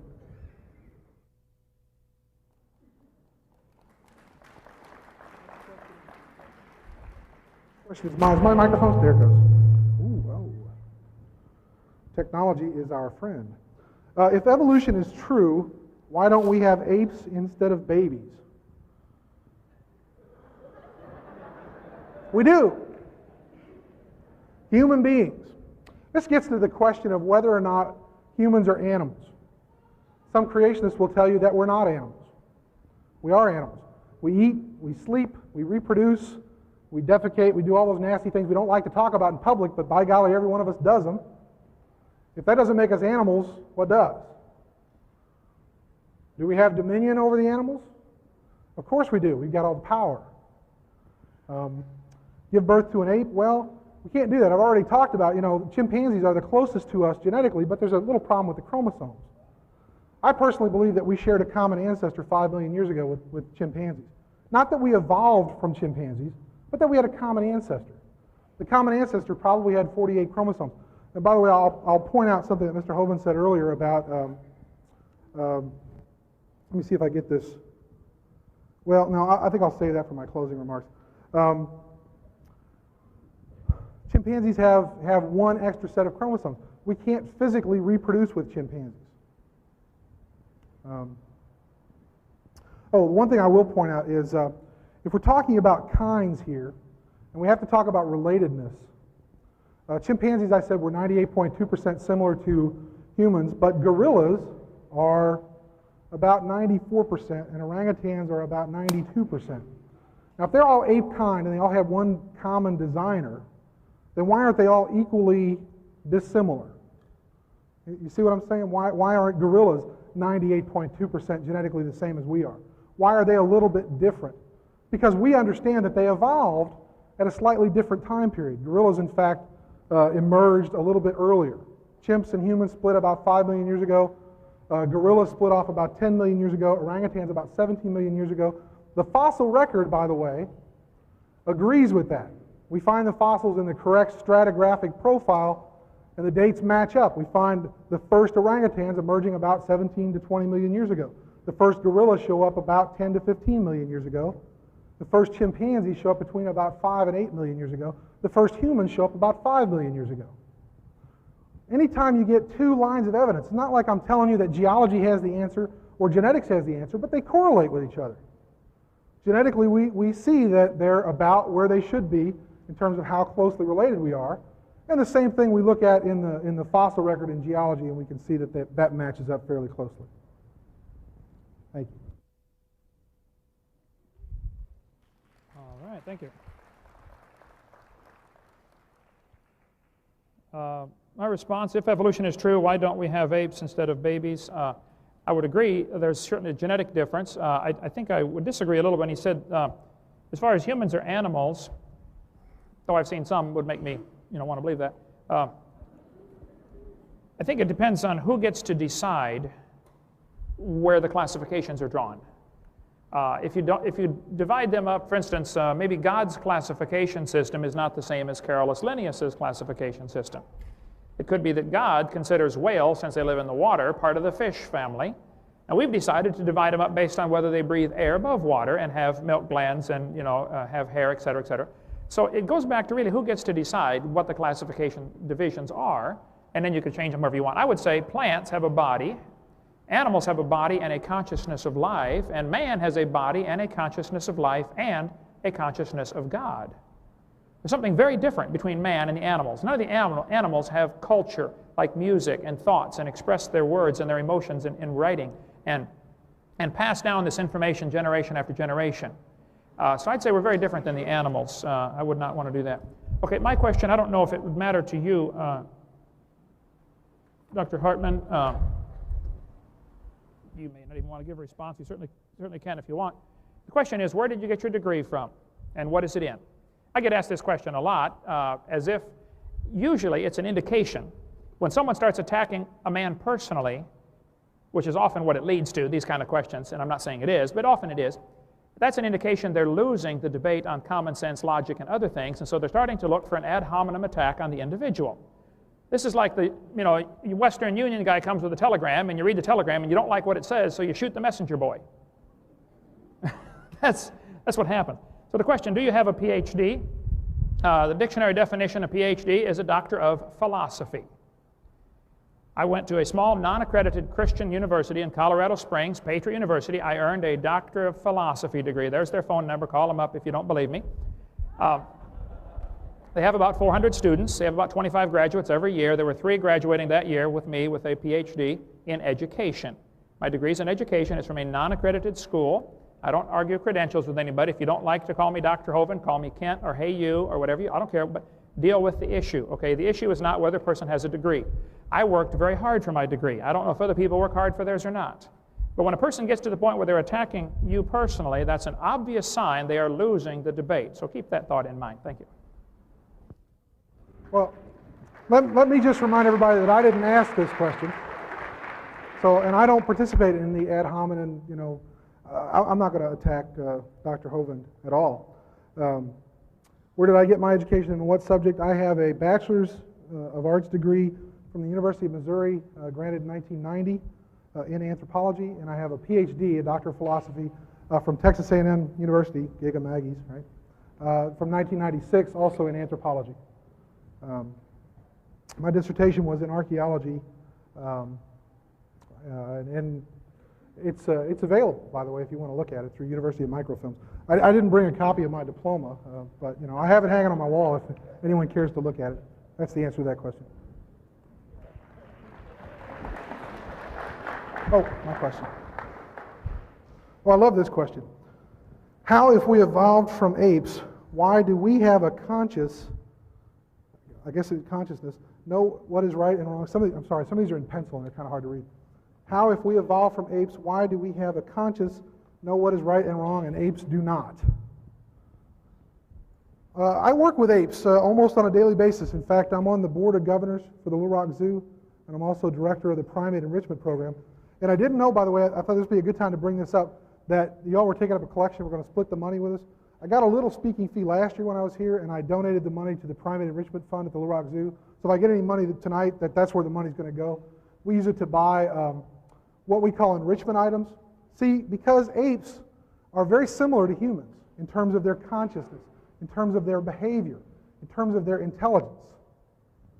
For example, that chimpanzees have been given human intelligence tests and have scored in the low 60s, which is just below normal for human intelligence. I wonder what they would score if they were given an ape intelligence test and what we would score on that test. See, I think they do know right from wrong. I work with these guys on a regular basis. In fact, I encourage you all to come to the zoo, and if you get out there about 9 o'clock or 9:30 in the morning, you'll see the results of this enrichment program. I've got a lot of my students that work with me out there. Let me tell you what behavioral enrichment is. Apes are kind of like humans mentally. In other words, if you just put one in a cage, and a lot of you may remember the Little Rock Zoo when they used to put the primates in the concrete cages with the bars, and they would sit there and throw feces at you or bang their head against the bars. Think about what you would do if you were locked in solitary confinement and had people come and stare at you all day and throw things at you and spit at you. You'd go crazy. And that's what the apes do. They go crazy.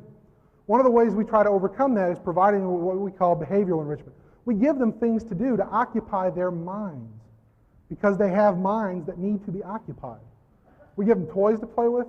We give them, we don't just throw their food to them like we used to do in the old days at the zoo. We put it in puzzle boxes, things they have to manipulate with their hands, figure out with their brain how to get this puzzle open so I can get the food out.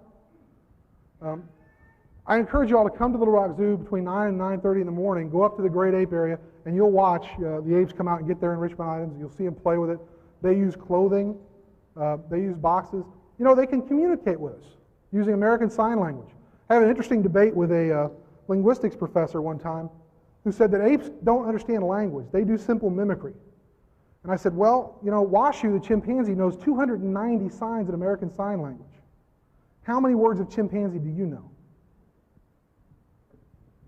Thank you.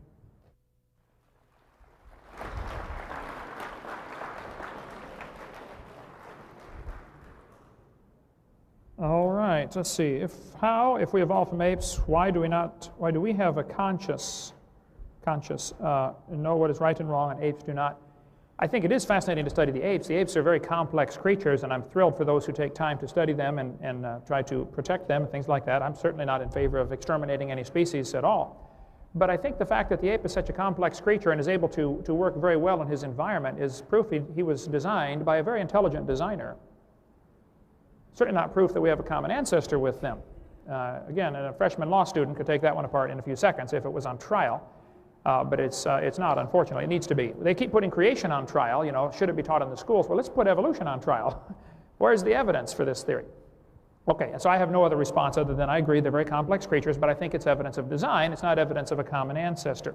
There's two questions on one, Dr. Hartman, if you don't mind. Apparently one of your students, because they signed their name, you said they get credit or something. What is your definition of kind?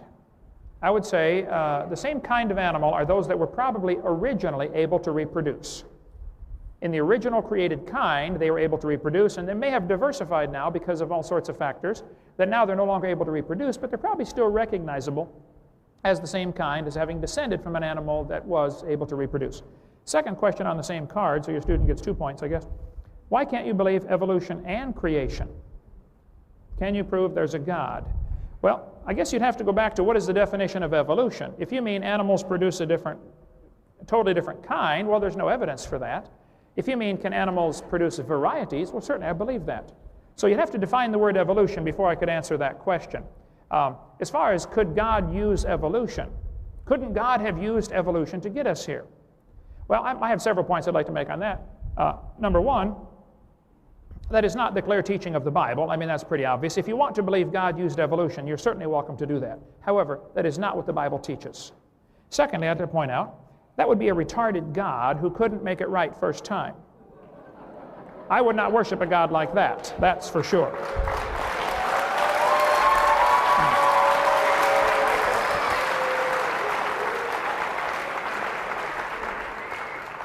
My personal unbiased opinion is that people who believe in theistic evolution are trying to find a nice little God that they can put in a box someplace and control him because they don't want him controlling their lifestyle. That's my personal opinion. Thirdly, it's not in the character of my God to use misfit, suffering, and death like evolution calls for. Evolution calls for blind chance, randomness, nobody knows what's going on, let's just toss it out and see what happens. That's not in the character of the God that I worship. Fourthly, it nullifies the need for the death of Christ. If there was already death here in the world, if creation is true, then man brought death into the world, and death is a terrible thing. If evolution is true, death brought man into the world, and death is a wonderful thing because that's how we get ahead. See, if evolution is true, one species has to, or one animal within the species has to evolve a little better than the rest, and the rest of them have to die in order for the good one to take over the living space. That's Adolf Hitler's philosophy exactly. Number 5, There's no evidence for evolution anyway, so why compromise a perfectly good Bible with a dumb theory like that?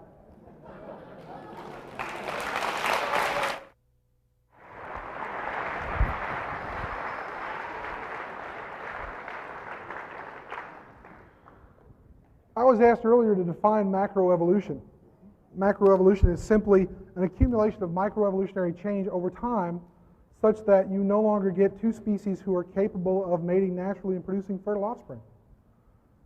That's what Dr. Hovind just said happened. You have animals branching out until they're no longer able to reproduce. That's macroevolution, and I'd like the 250,000 in small bills delivered to my office. I mean, that's it, folks.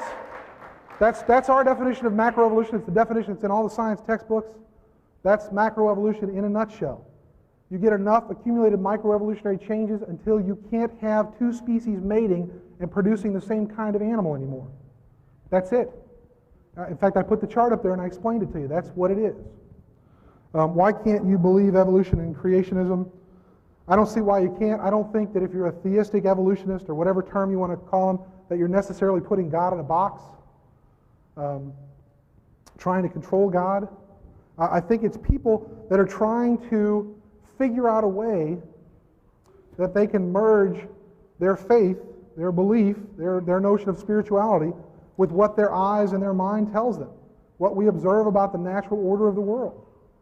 You know, there has to be a way. If I believe, and I'm using the I rhetorically, if I believe there's a God, but I also understand that evolution is the way things work, then I'm going to try and put the two things together, and I don't think they have to be mutually exclusive.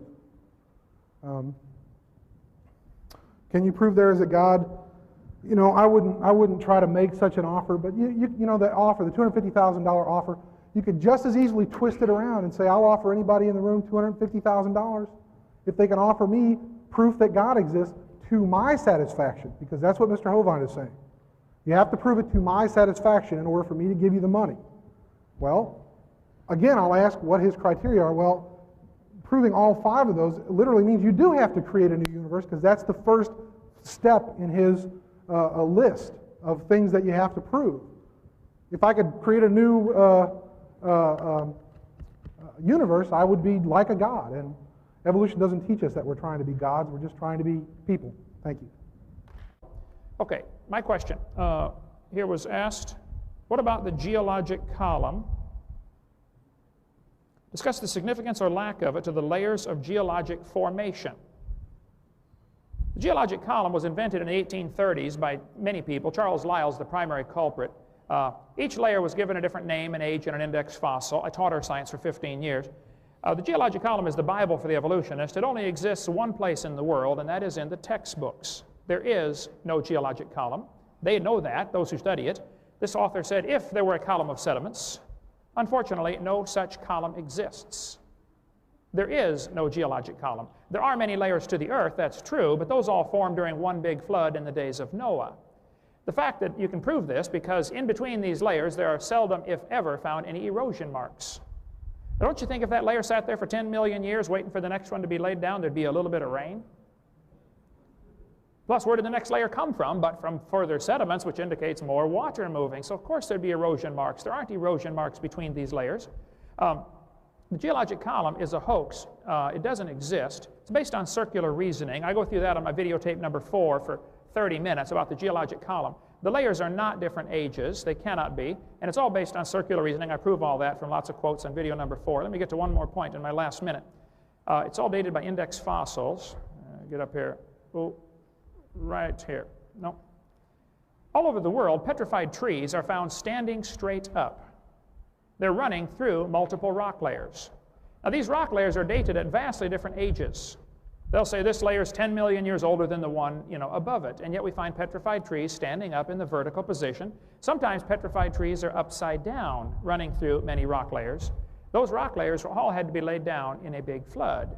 The tree didn't stand there for millions of years waiting for the mud to form around it. Mount St. Helens is producing the exact same phenomena right now from the thousands of trees that were blown into Spirit Lake back in 1980. They're being buried standing up. None of them grew there.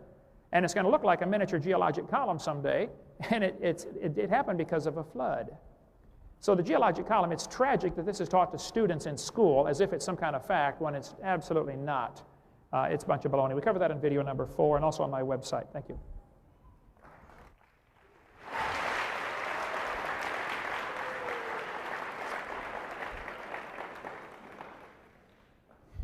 The geologic column doesn't necessarily exist in someone's mind. There probably is no place on Earth where you're going to find a 4.5 billion year old layer and every single layer in between. Because of the natural processes of the Earth, the way we understand the natural processes of the Earth, we have two basic processes, deposition and erosion. Deposition puts things down and erosion takes things away. To say there's no evidence that there was any stability, well, I would ask about the Lake Tanganyika footprints, the hominid footprints that are 3.2 million years old. There was a layer of volcanic sediment deposited. Some early humans, early hominids, walked across the ash layer, and then there was another volcanic eruption that buried the footprints, so that obviously there had to be some point in time when that landscape was stable. People were walking across it. It didn't just all appear in one instance. In fact, where did these footprints come from if all the human beings were being wiped out in this single flood instance, and the ones that survived were all on the ark, safe and sound? Who were these folks that were walking across, leaving these footprints in these layers where there should be nothing in between these layers? Because the layers all were put down at the same time.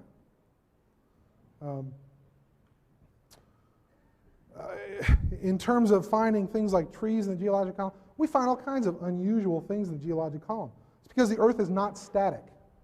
It moves around a lot. In fact, if you want to understand stratigraphy, which is the science, the study of the layers of the Earth, and you'll learn this in geology class, you have to understand that we talk about layers being deposited, the oldest ones first, kind of like building a layer cake. You put the first layer of cake on, put a little icing on it, put the next layer on top.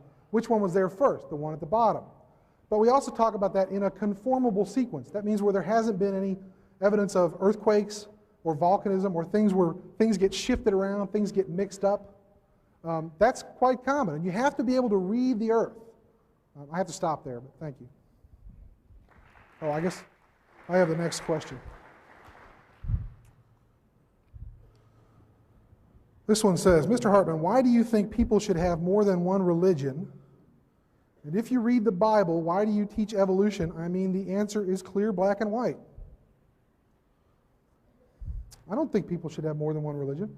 I think you should have whatever religious beliefs you're comfortable with. Religious beliefs, lack of religious beliefs. I'm not going to dictate to you how you should believe, whether you should not believe. That's why I don't stand up here and tell you that if you accept evolution, you must reject God, any more than I will say, if you accept God, you must automatically reject evolution. If you read the Bible, why do you teach evolution? I mean, the answer is clear, black and white.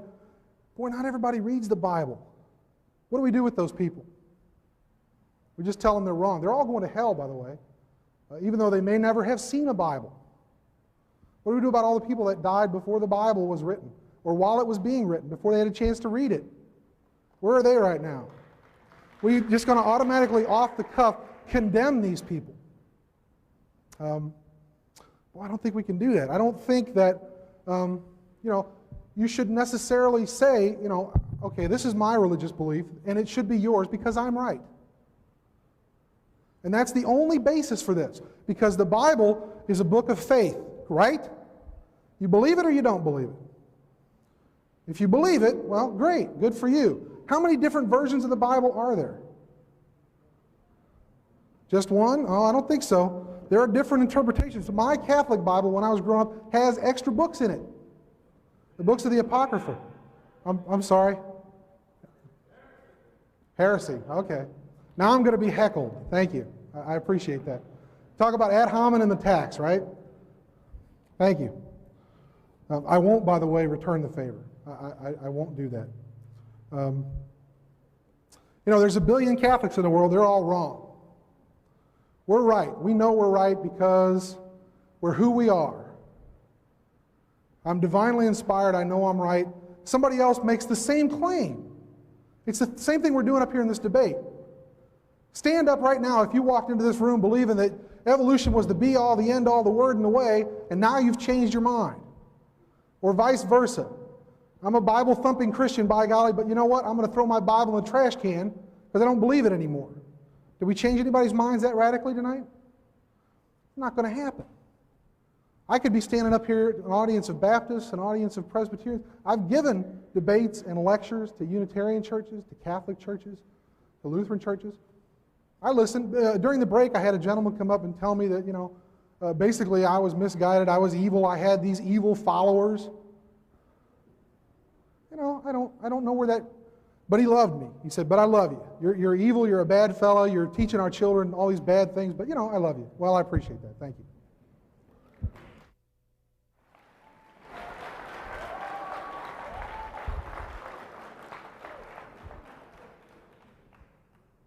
Well, let's see. We've got about 10 subjects open here. I don't know if we're going to be able to close any of them. I do appreciate the response to, as far as ad hominem attacks, that's certainly not necessary. And I agree that should not be included in the debate. The material that we're discussing needs to stick with science. Quite a few of these questions deals with which version of the Bible and stuff like that. Though I have a very strong opinion on that topic, I don't think that's the purpose of this debate tonight. We can settle that another night. You mentioned about the footprints. That was interesting to me. St. Louis Zoo put human feet on their Lucy display, and yet not one foot bone was found. One of the professors from Washington University said, this statue is a complete misrepresentation, which is a polite way of saying they lied. The zoo director, Bruce Carr, said, zoo officials have no plans to knuckle under. We cannot be updating every exhibit based upon every new piece of evidence. We look at the overall exhibit and the impression it creates. We think the overall impression this exhibit creates is correct. I know what impression they're trying to get across, too. They're trying to impress the kids with the idea that they've got evidence for evolution when they really don't. The footprints you referred to found in the ash, it's interesting how they date that ash, by the way. We've got a long answer to that on videotape number 7, my question answer. And somebody mentioned they came during the break and said, you're just in this for the money.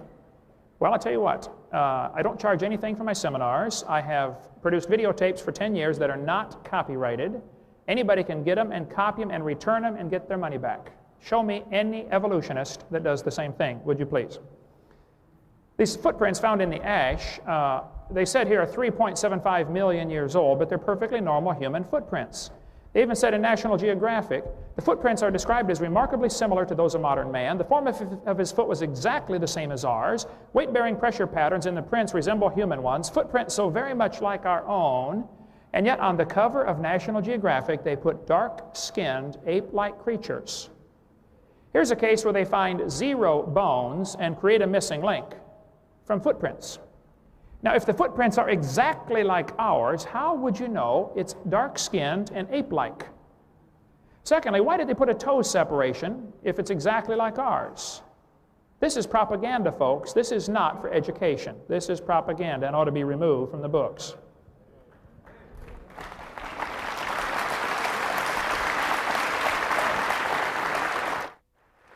Oh, I think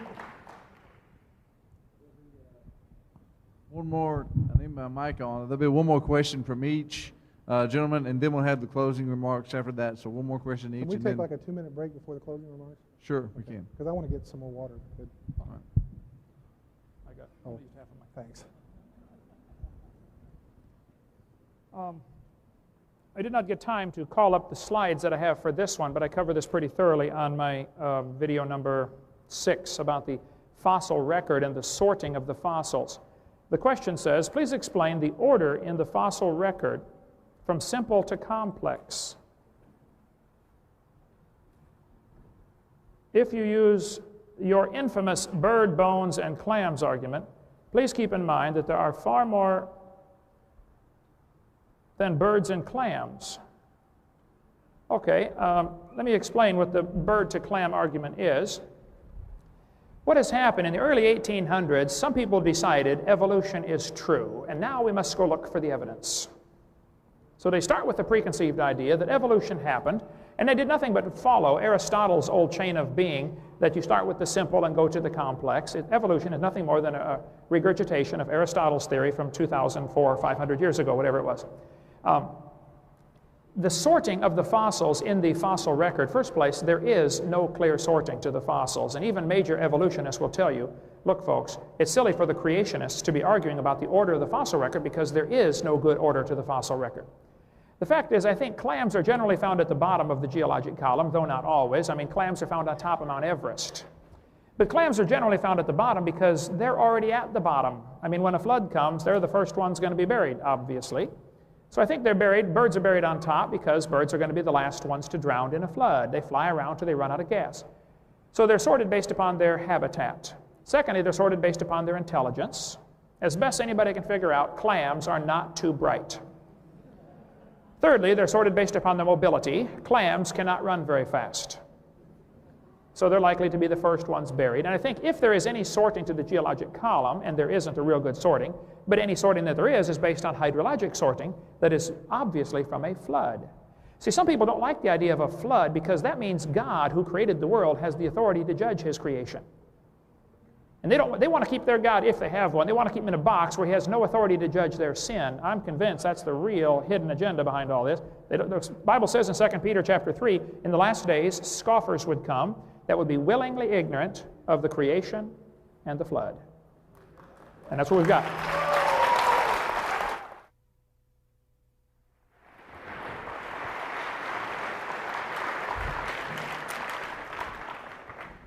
Well, first of all, if there's no order, then there can be no sorting, so that the clams wouldn't be at the bottom because they were stupid and the birds at the top because they were smart enough to fly away from it. They would be all mixed up. You wouldn't find the dumb animals at the bottom and the smart animals at the top. You simply would find everything all mixed up. The rest of the question, which I don't think Mr. Hovind got to, it's difficult to read, admittedly. If you use your infinite bird and bones and clams arguments, please keep in mind that there are far more than birds and clams, and explain why the lighter, less dense creatures are near the bottom. Well, you know, if the dinosaurs got caught in the flood, and you know, maybe Noah did take two of each kind of dinosaur, two dinosaur kind, but the rest of them certainly got wiped out in the flood. They're heavy. Shouldn't they sink to the bottom? Heavy things sink to the bottom when they drown. Bodies sink to the bottom until they start to decompose and they bloat and they float back up. So why wouldn't you find everything that just sort of settled to the bottom? These things sort of settle out and they get all mixed up when they settle out. Interesting note, the single catastrophic event. You know, we brought up the fact earlier that in the Bible it claims that the earth is flat. You're also talking about a culture, when the Bible was written, or at least parts of it were written, who lived in fertile river valleys. And to them, catastrophic events were floods. So it was natural for them to write about floods. It's interesting that you don't find cultures that live in the desert necessarily writing about floods in their creation stories. They write about other kinds of creation. The Australian Aborigines, for example, who live in a desert, they talk about how the ancestors sang the world into creation. It's a really beautiful story. If you're not familiar with it, you should read it. Because I don't just read, you know, the biblical creation stories. I read lots of different creation stories. I don't necessarily agree with all of them. You know, you can't agree with every one of them, but, you know, I don't tell somebody else that they can't agree with them either. The stratigraphic column does exist. We use things like biological correlation. You can go to one stratigraphic layer in one part of the country or the world and find an organism trapped in a particular layer. And you go to another part and you can find another fossil, the same kind of animal, oh, I have to stop now, in the same stratigraphic profile. Take a geology class. Monkeys, where do women evolve from? Well, that's a good question. Let me bring up Lucy and her kind, her kith and kin. We talk about we don't have any bones from Lucy's foot, but Lucy's not the only Australopithecus afarensis, to use the genus and species, that we found. In fact, we have, you know, a number of them, including a group of 13 individuals that we found, and we do have foot bones from them. And this is just a comparison of a chimpanzee foot, an Australopithecine foot, not necessarily Lucy's foot, okay, but one of her species, and a human foot. And to talk about the fact that the footprints are fake because they're modern human footprints, this is an outline of one of the footprints at Laetoli, and it is clearly not a modern human footprint. It is what we would consider a transitional footprint. If an ape footprint, apes have opposable big toes, not unlike our thumbs. They're not exactly the same. Apes have slightly longer fingers and slightly shorter thumbs, but they're opposable. And believe me, you go to the zoo and you can watch, chimpanzees can climb the heck out of trees. They got 4 hands, essentially, right? So they have an opposable big toe. Humans don't. We're bipedal creatures. We walk upright. We have a big toe that's in line with the rest of our toes. The soldiers all line up in perfect order. In fact, I'll tell you all to do an experiment tonight. When you get up and walk around, Feel the weight of your body and how it's distributed on your feet. One of the reasons why that big toe is where it is because it's a major balance point. If you lose your little toe in an accident, get it cut off, you don't have to necessarily learn how to walk all over again. It might be difficult, while it's sore, but if you lose your big toe, and my nephew had a lawnmower accident, he lost his big toe to a lawnmower, it took him several months of recuperation and therapy to learn how to walk again because he lost a major balance point. That's what we use it for. Okay? The footprint of the Australopithecines that lived about 3 million years ago, which is about halfway in between when we think humans first emerged and today, has a foot that is transitional. Here are the bones, and here's an outline of the footprint. This is an outline of the Laetoli footprint with the bones superimposed so you can see how it fits together. The big toe is off at an angle. It's not opposable like you would expect to see an ape footprint. It's not straight in a line like you would expect to see a modern human footprint. Okay? It is what we call a divergent big toe. It's off at a slight angle. Now, if I'm going to tell you that in evolutionary terms, we transitioned, we went from a quadruped, an ape-like creature that had opposable big toes, to a bipedal human-like creature that doesn't have an opposable big toe, the transition has to be somewhere in the middle. It can't be fully opposable and it can't be in a straight line. It's somewhere in between, and that's, by golly, what we see here, somewhere in between. And I'll stop there. Would you like me to leave this up, or? Yes, if you don't mind, that would be great. There are two books we have on our table over here that deal with this subject. One is called Bones of Contention, which goes through the information about the Lucy, the Australopithecines. The one that was labeled Lucy in National Geographic 1985 was not, Lucy's knee at least, was not Lucy's knee at all. Donald Johanson let that one slide by. I've got, I think, all of Donald's books at home. Lucy, if the toe is slightly separated, again, I point out, folks, you're finding a bone in the dirt. You don't know that it had any kids. And as far as the way they date those layers, it's really hilarious when you get into it to see how these layers are dated. If we had time, I didn't quite get time to call it up because we're jumping back and forth so many subjects here, but the layers of ash are dated by typically potassium-argon dating. We cover that for probably 30 minutes on videotape number 7 and also on my website, drdino.com, with some of the wild dates that are obtained by potassium-argon dating. A layer of ash called the KBS tuft had been dated for years at being 212 million years old. They dated it several different ways. Everybody agreed that's 212 million years old, until Richard Leakey found a perfectly normal human skull under the KBS tuft. Now they have to go back and redate the KBS tuft because they know their date wasn't right. Well, the only reason you know it wasn't right is because it didn't match what's your preconceived idea of evolution. I don't have time, we got less than a minute, I can't even get my slides up for this, but a person that goes barefoot all of their life has a foot that's a different shape and wider. The width to length ratio is different than a person that wears shoes all their life. The opposable toe that they put on the footprints in the Laetoli ash over there is not what the footprints showed. I mean, you can read the National Geographic article. It says his form of his foot was exactly the same as ours. So to try to claim that this is a missing link, I think, is silly. First place, all you have are the footprints.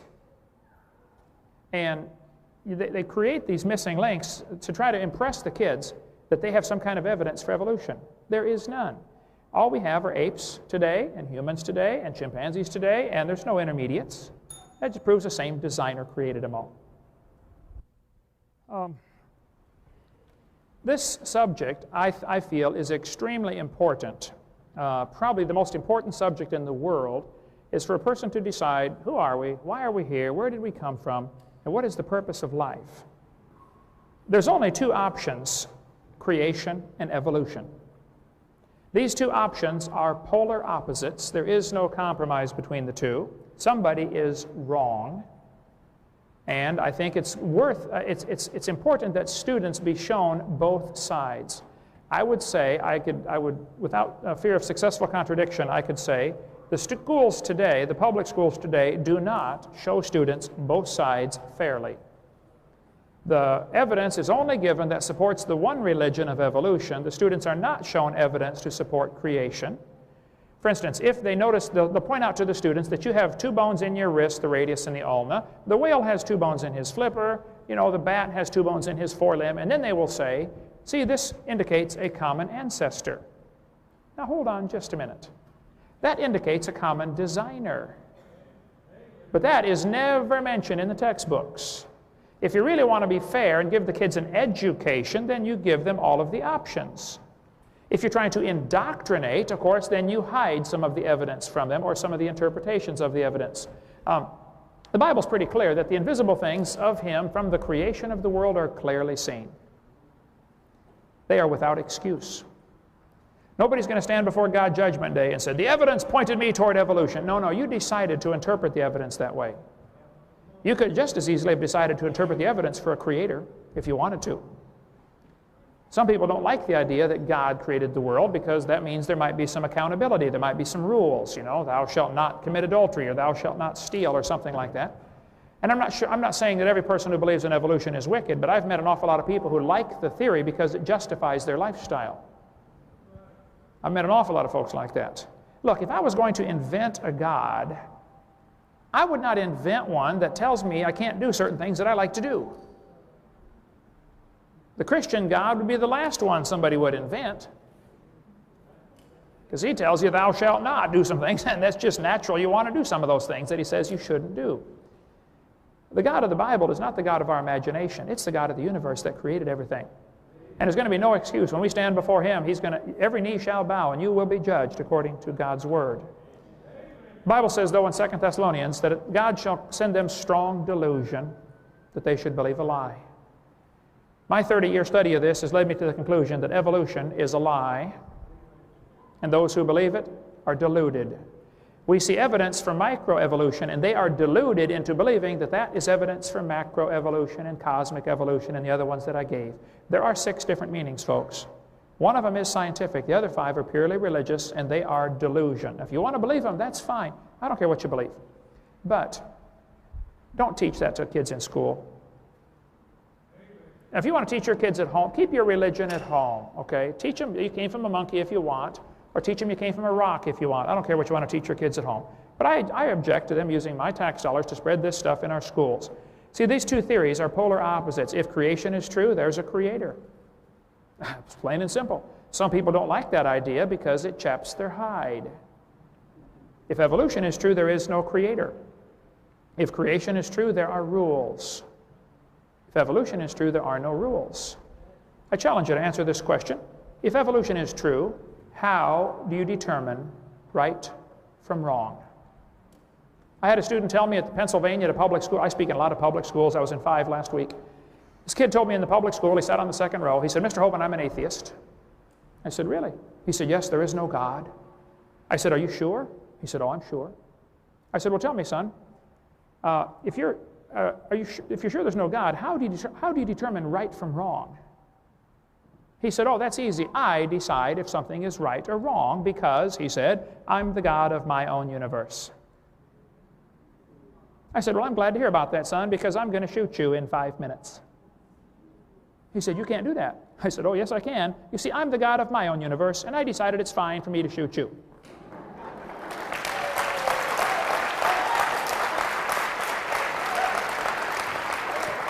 Now, one professor was getting pretty upset in a debate I did one time, and he said, there are no absolutes. I said, are you absolutely sure? Think about it, okay? Yes, there are absolutes. Thus saith the Lord. And some people don't like that absolute. But see, evolution is a nice way to get by with saying there are no rules. There's no standard for right and wrong. If creation is true, there's a purpose to life. You're made in God's image. But if evolution is true, there really is no purpose to life. You might as well have fun. If it feels good, do it. Get all the gusto you can get. You only go around once, you know. The humanist philosophies that stem from evolution are frightening. I cover in video number 5 how that evolution is the foundation for communism and socialism and Marxism. Adolf Hitler was a strong believer in evolution and was simply fulfilling what the theory teaches. The strongest should survive, the weaker should be eliminated for the good of the species. He was acting out what evolution really teaches. If creation is true, then man's a fallen creature. He needs a savior. But if evolution is true, you don't need a savior. Saved from what? There's no such thing as sin. That's why the devil gets people to believe this theory, so they won't come to the Savior. He hates you. He wants you to go to hell. God loves you. He wants you to come to heaven. If creation is true, then man brought death into the world. If evolution is true, death brought man into the world. Death is the hero of the plot for evolution. They don't talk about it much, but that's the way it has to work. One animal has to evolve characteristics that are a little bit better, and the rest of them have to die, folks. Death is how we get ahead. Charles Darwin said so in his book. Thus, from the war of famine and death, and I forget the exact quote, but I've got it here. He said, the most advanced species, the most important thing we're capable of conceiving, the advancement of higher animals, directly follows. Some words to that effect. Charles Darwin was convinced that death and suffering and war and famine was a wonderful thing because that's how we get ahead. I quote that in detail in my video number 4. If creation is true, there's an afterlife. God not only made you, He made you for a purpose. Now, if you don't want to do what He says, that's your business. But you'll stand before Him one day, and so will I. If evolution is true, there absolutely is no afterlife. You just get recycled into a worm or a plant. If creation is true, you can actually know the future. Not with evolution. No hope. If you think I leave my gorgeous wife, because I like to come up here and look at you better, you're mistaken. My wife broke her tailbone 9 weeks ago and is sitting at home right now in excruciating pain, and it hurts me deeply to have to leave. She's fine. I can't do anything much for her except, sit there and talk to her and comfort her. But I came because I want students to see there's evidence for the other side, and there is no evidence that we've seen any animal produce any different kind of animal. And it's unfortunate that kids in the universities are not shown the evidence for creation. Why are they lied to? Why are they shown that why are they told that the baby has gill slits? Go check your biology textbooks, folks, right now. It's in your textbooks right here, proven wrong in 1874. Why would somebody leave that in the textbooks? One professor I debated, I gave about 30 different things that are not true in the textbooks, and he said, folks, Mr. Hovind's right, these things are not true. But, Mr. Hovind, I got a question for you. What would you replace them with? I said, folks, what he's trying to not say is, hey, we want the kids to believe in evolution. We have to give them some evidence. He's taken away our evidence, so he's got to find a replacement. I said, sir, I'm sorry. If you don't have any evidence for your theory, I'm sorry. Maybe you should find a new theory. But it's not, the burden of proof's not on me to replace evidence. I think we just simply ought to get the textbooks, which contain lots of good science, and cut out the bad science. And I go through that on video number 4 of all the pages that need to be removed from your textbooks, and the books will be fine. You don't need to buy a whole new book. I'm not trying to get creation into the schools. I'm not trying to get the Bible into the schools. I want the schools to teach science. And evolution is not part of science. Microevolution is really a bad name. We ought to just call it a variation. That's all it really is. See, the devil's a liar. He's deceived people. The Bible says he's a liar. I think he's using this evolution theory to lead folks to hell. Now, you don't go to hell because you believe in evolution. You go to hell because you haven't accepted Jesus Christ. And I don't want anybody to go to hell. Hey, if you died today, where would you go? You're going to be dead for a long time, The Bible says God cannot lie. He said He'd save you if you'd ask Him. 31 years ago, I asked Him. Every one of us is going to die. I'm going to try to make it the last thing I do, but it's going to happen. And it's going to happen to you too, and you better be prepared for that because you're going to be dead for a long time. I know one thing. Even if all else is taken away, my position is certainly a lot safer. If I'm wrong, I haven't lost a thing. I've had a wonderful life. What if the evolutionist is wrong? It's going to be a fearful thing to fall into the hands of an angry God. Thank you so much.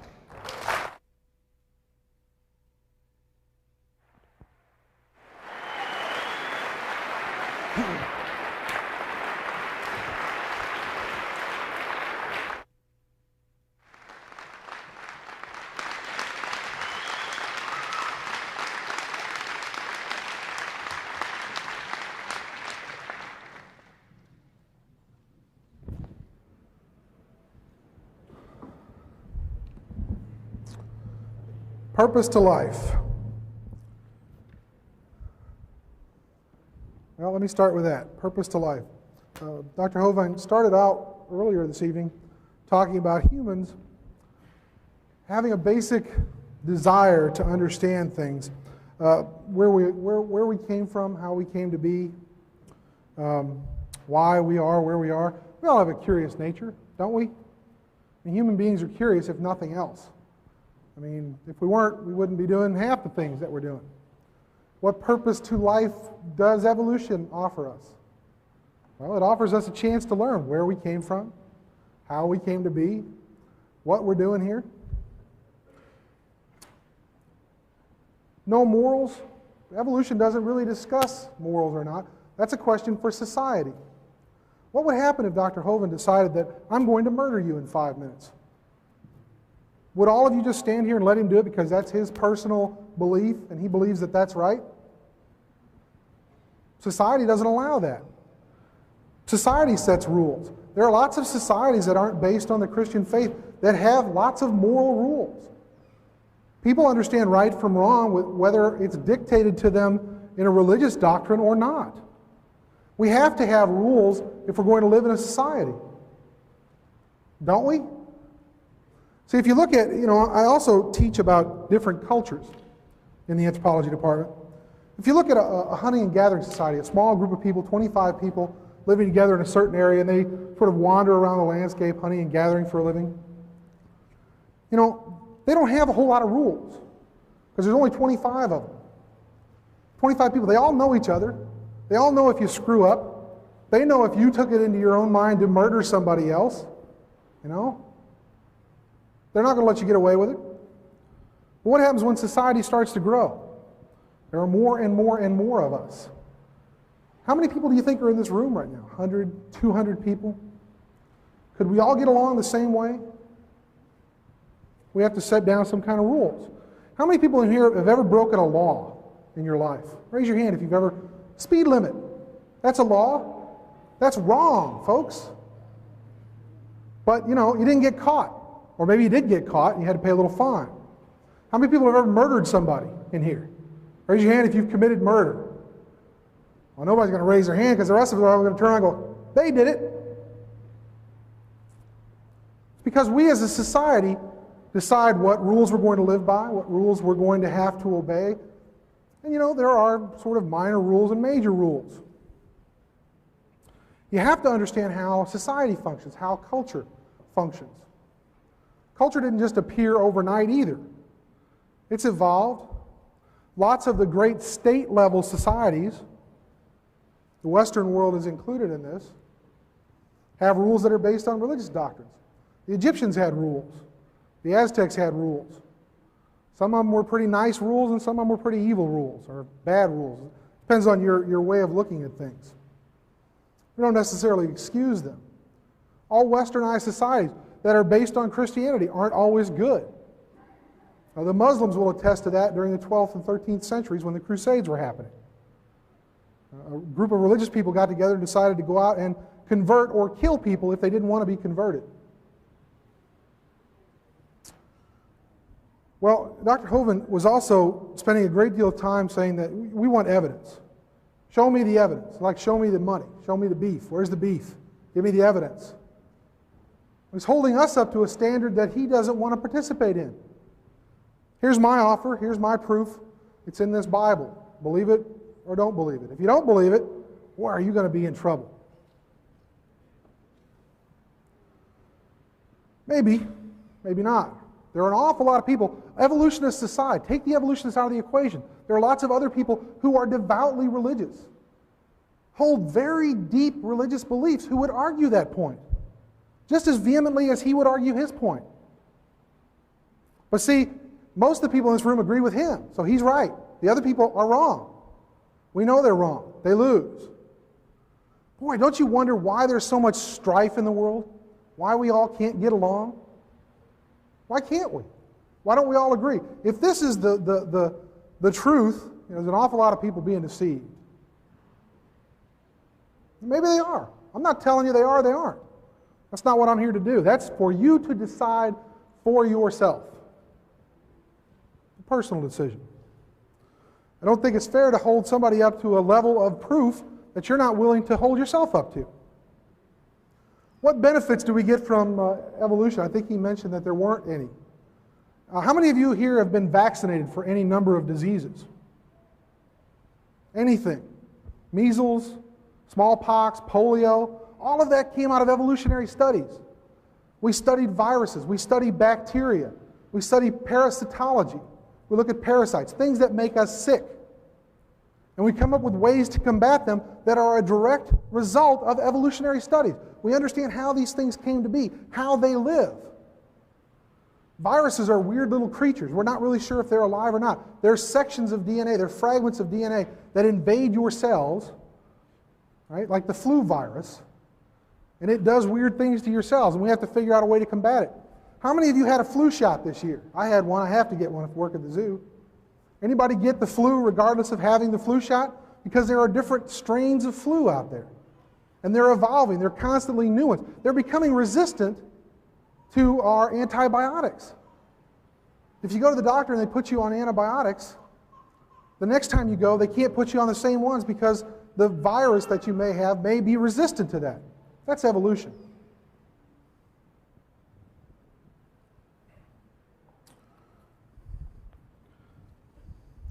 I brought a couple of books with me tonight. I just grabbed this one off my shelf. It's called Understanding Human Evolution, 4th edition by Frank Porter and Jeffrey McKee. And I bought a copy of the Bible. This is a 1901. This was printed. Let's see if I can tell you which version it is real quick. The Holy Bible containing the Old and New Testaments translated out of the original tongues, being the version set forth AD 1611, compiled with the most ancient authorities and revised AD 1881 to 1885. It's the 1901 Standard Edition. There's a difference between these two books. This is a science book, and this is a religious book. You're not going to find any science in here. You're probably not going to find a lot of religion in here. Okay? There's a difference. This is a science book. It was meant to be revised because science is constantly changing. We're constantly finding new things. Dr. Hovind keeps pointing out all the things that Charles Darwin said. Most evolutionists would say, well, Charles Darwin he set forth a lot of our basic understanding of evolution, but we don't simply hold up Darwin and say, he was right. It's all natural selection. It's everything he said is correct. We've revised his theories. This is the 4th edition of this book. Every 2 or 3 years, we revise what's in the book because we learn new things. We're constantly learning new things. We know more now than we knew 140 years ago when Darwin wrote The Origin of the Species. He didn't know about Gregor Mendel's work with the pea plants from the 19th century. That wasn't rediscovered until the early 1900s. He didn't understand DNA. If he had, he probably would have written a little bit different version of his theory, the same way we're doing today. We revise the science books. We're not trying to deceive anybody. If you pick up a book from the 1960s, there will undoubtedly be errors in it because we've learned new things. 100 years ago, we didn't understand that bacteria could cause diseases. 150 years ago. Now we do. Should we not put that in the science book?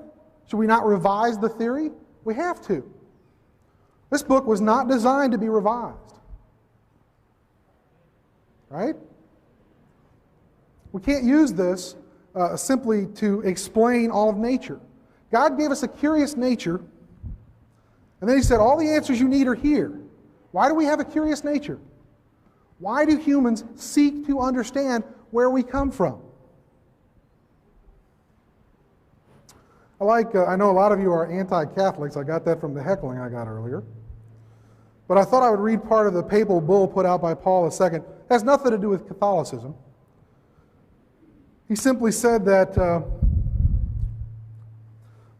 the Bible does not attempt to teach us how heaven was made. It's simply there to tell us how to get there. Other books need to address how the heavens were made, how we came to be, where we came from. Evolutionary theory is a scientific theory. It's not a belief system.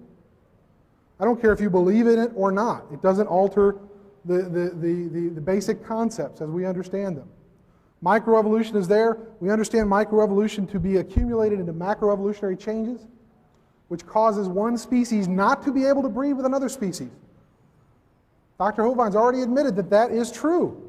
He said there certainly are creatures like that. There have to be. If that's true, then you have to accept evolution. Now, whether or not you choose to accept the Bible as well, that's your business. I have to stop now. Thank you very much. I appreciate your time, and I appreciate you inviting me.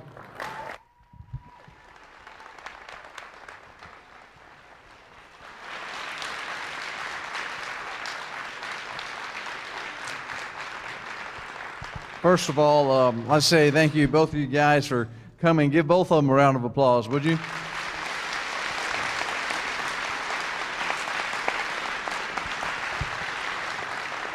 The primary reason for Heritage Baptist Temple holding this debate is not to get you just to believe in creation, but it's that you'll be saved. And you know what? If you're not saved, not only will you not make heaven, but you're missing a great life that God has for you.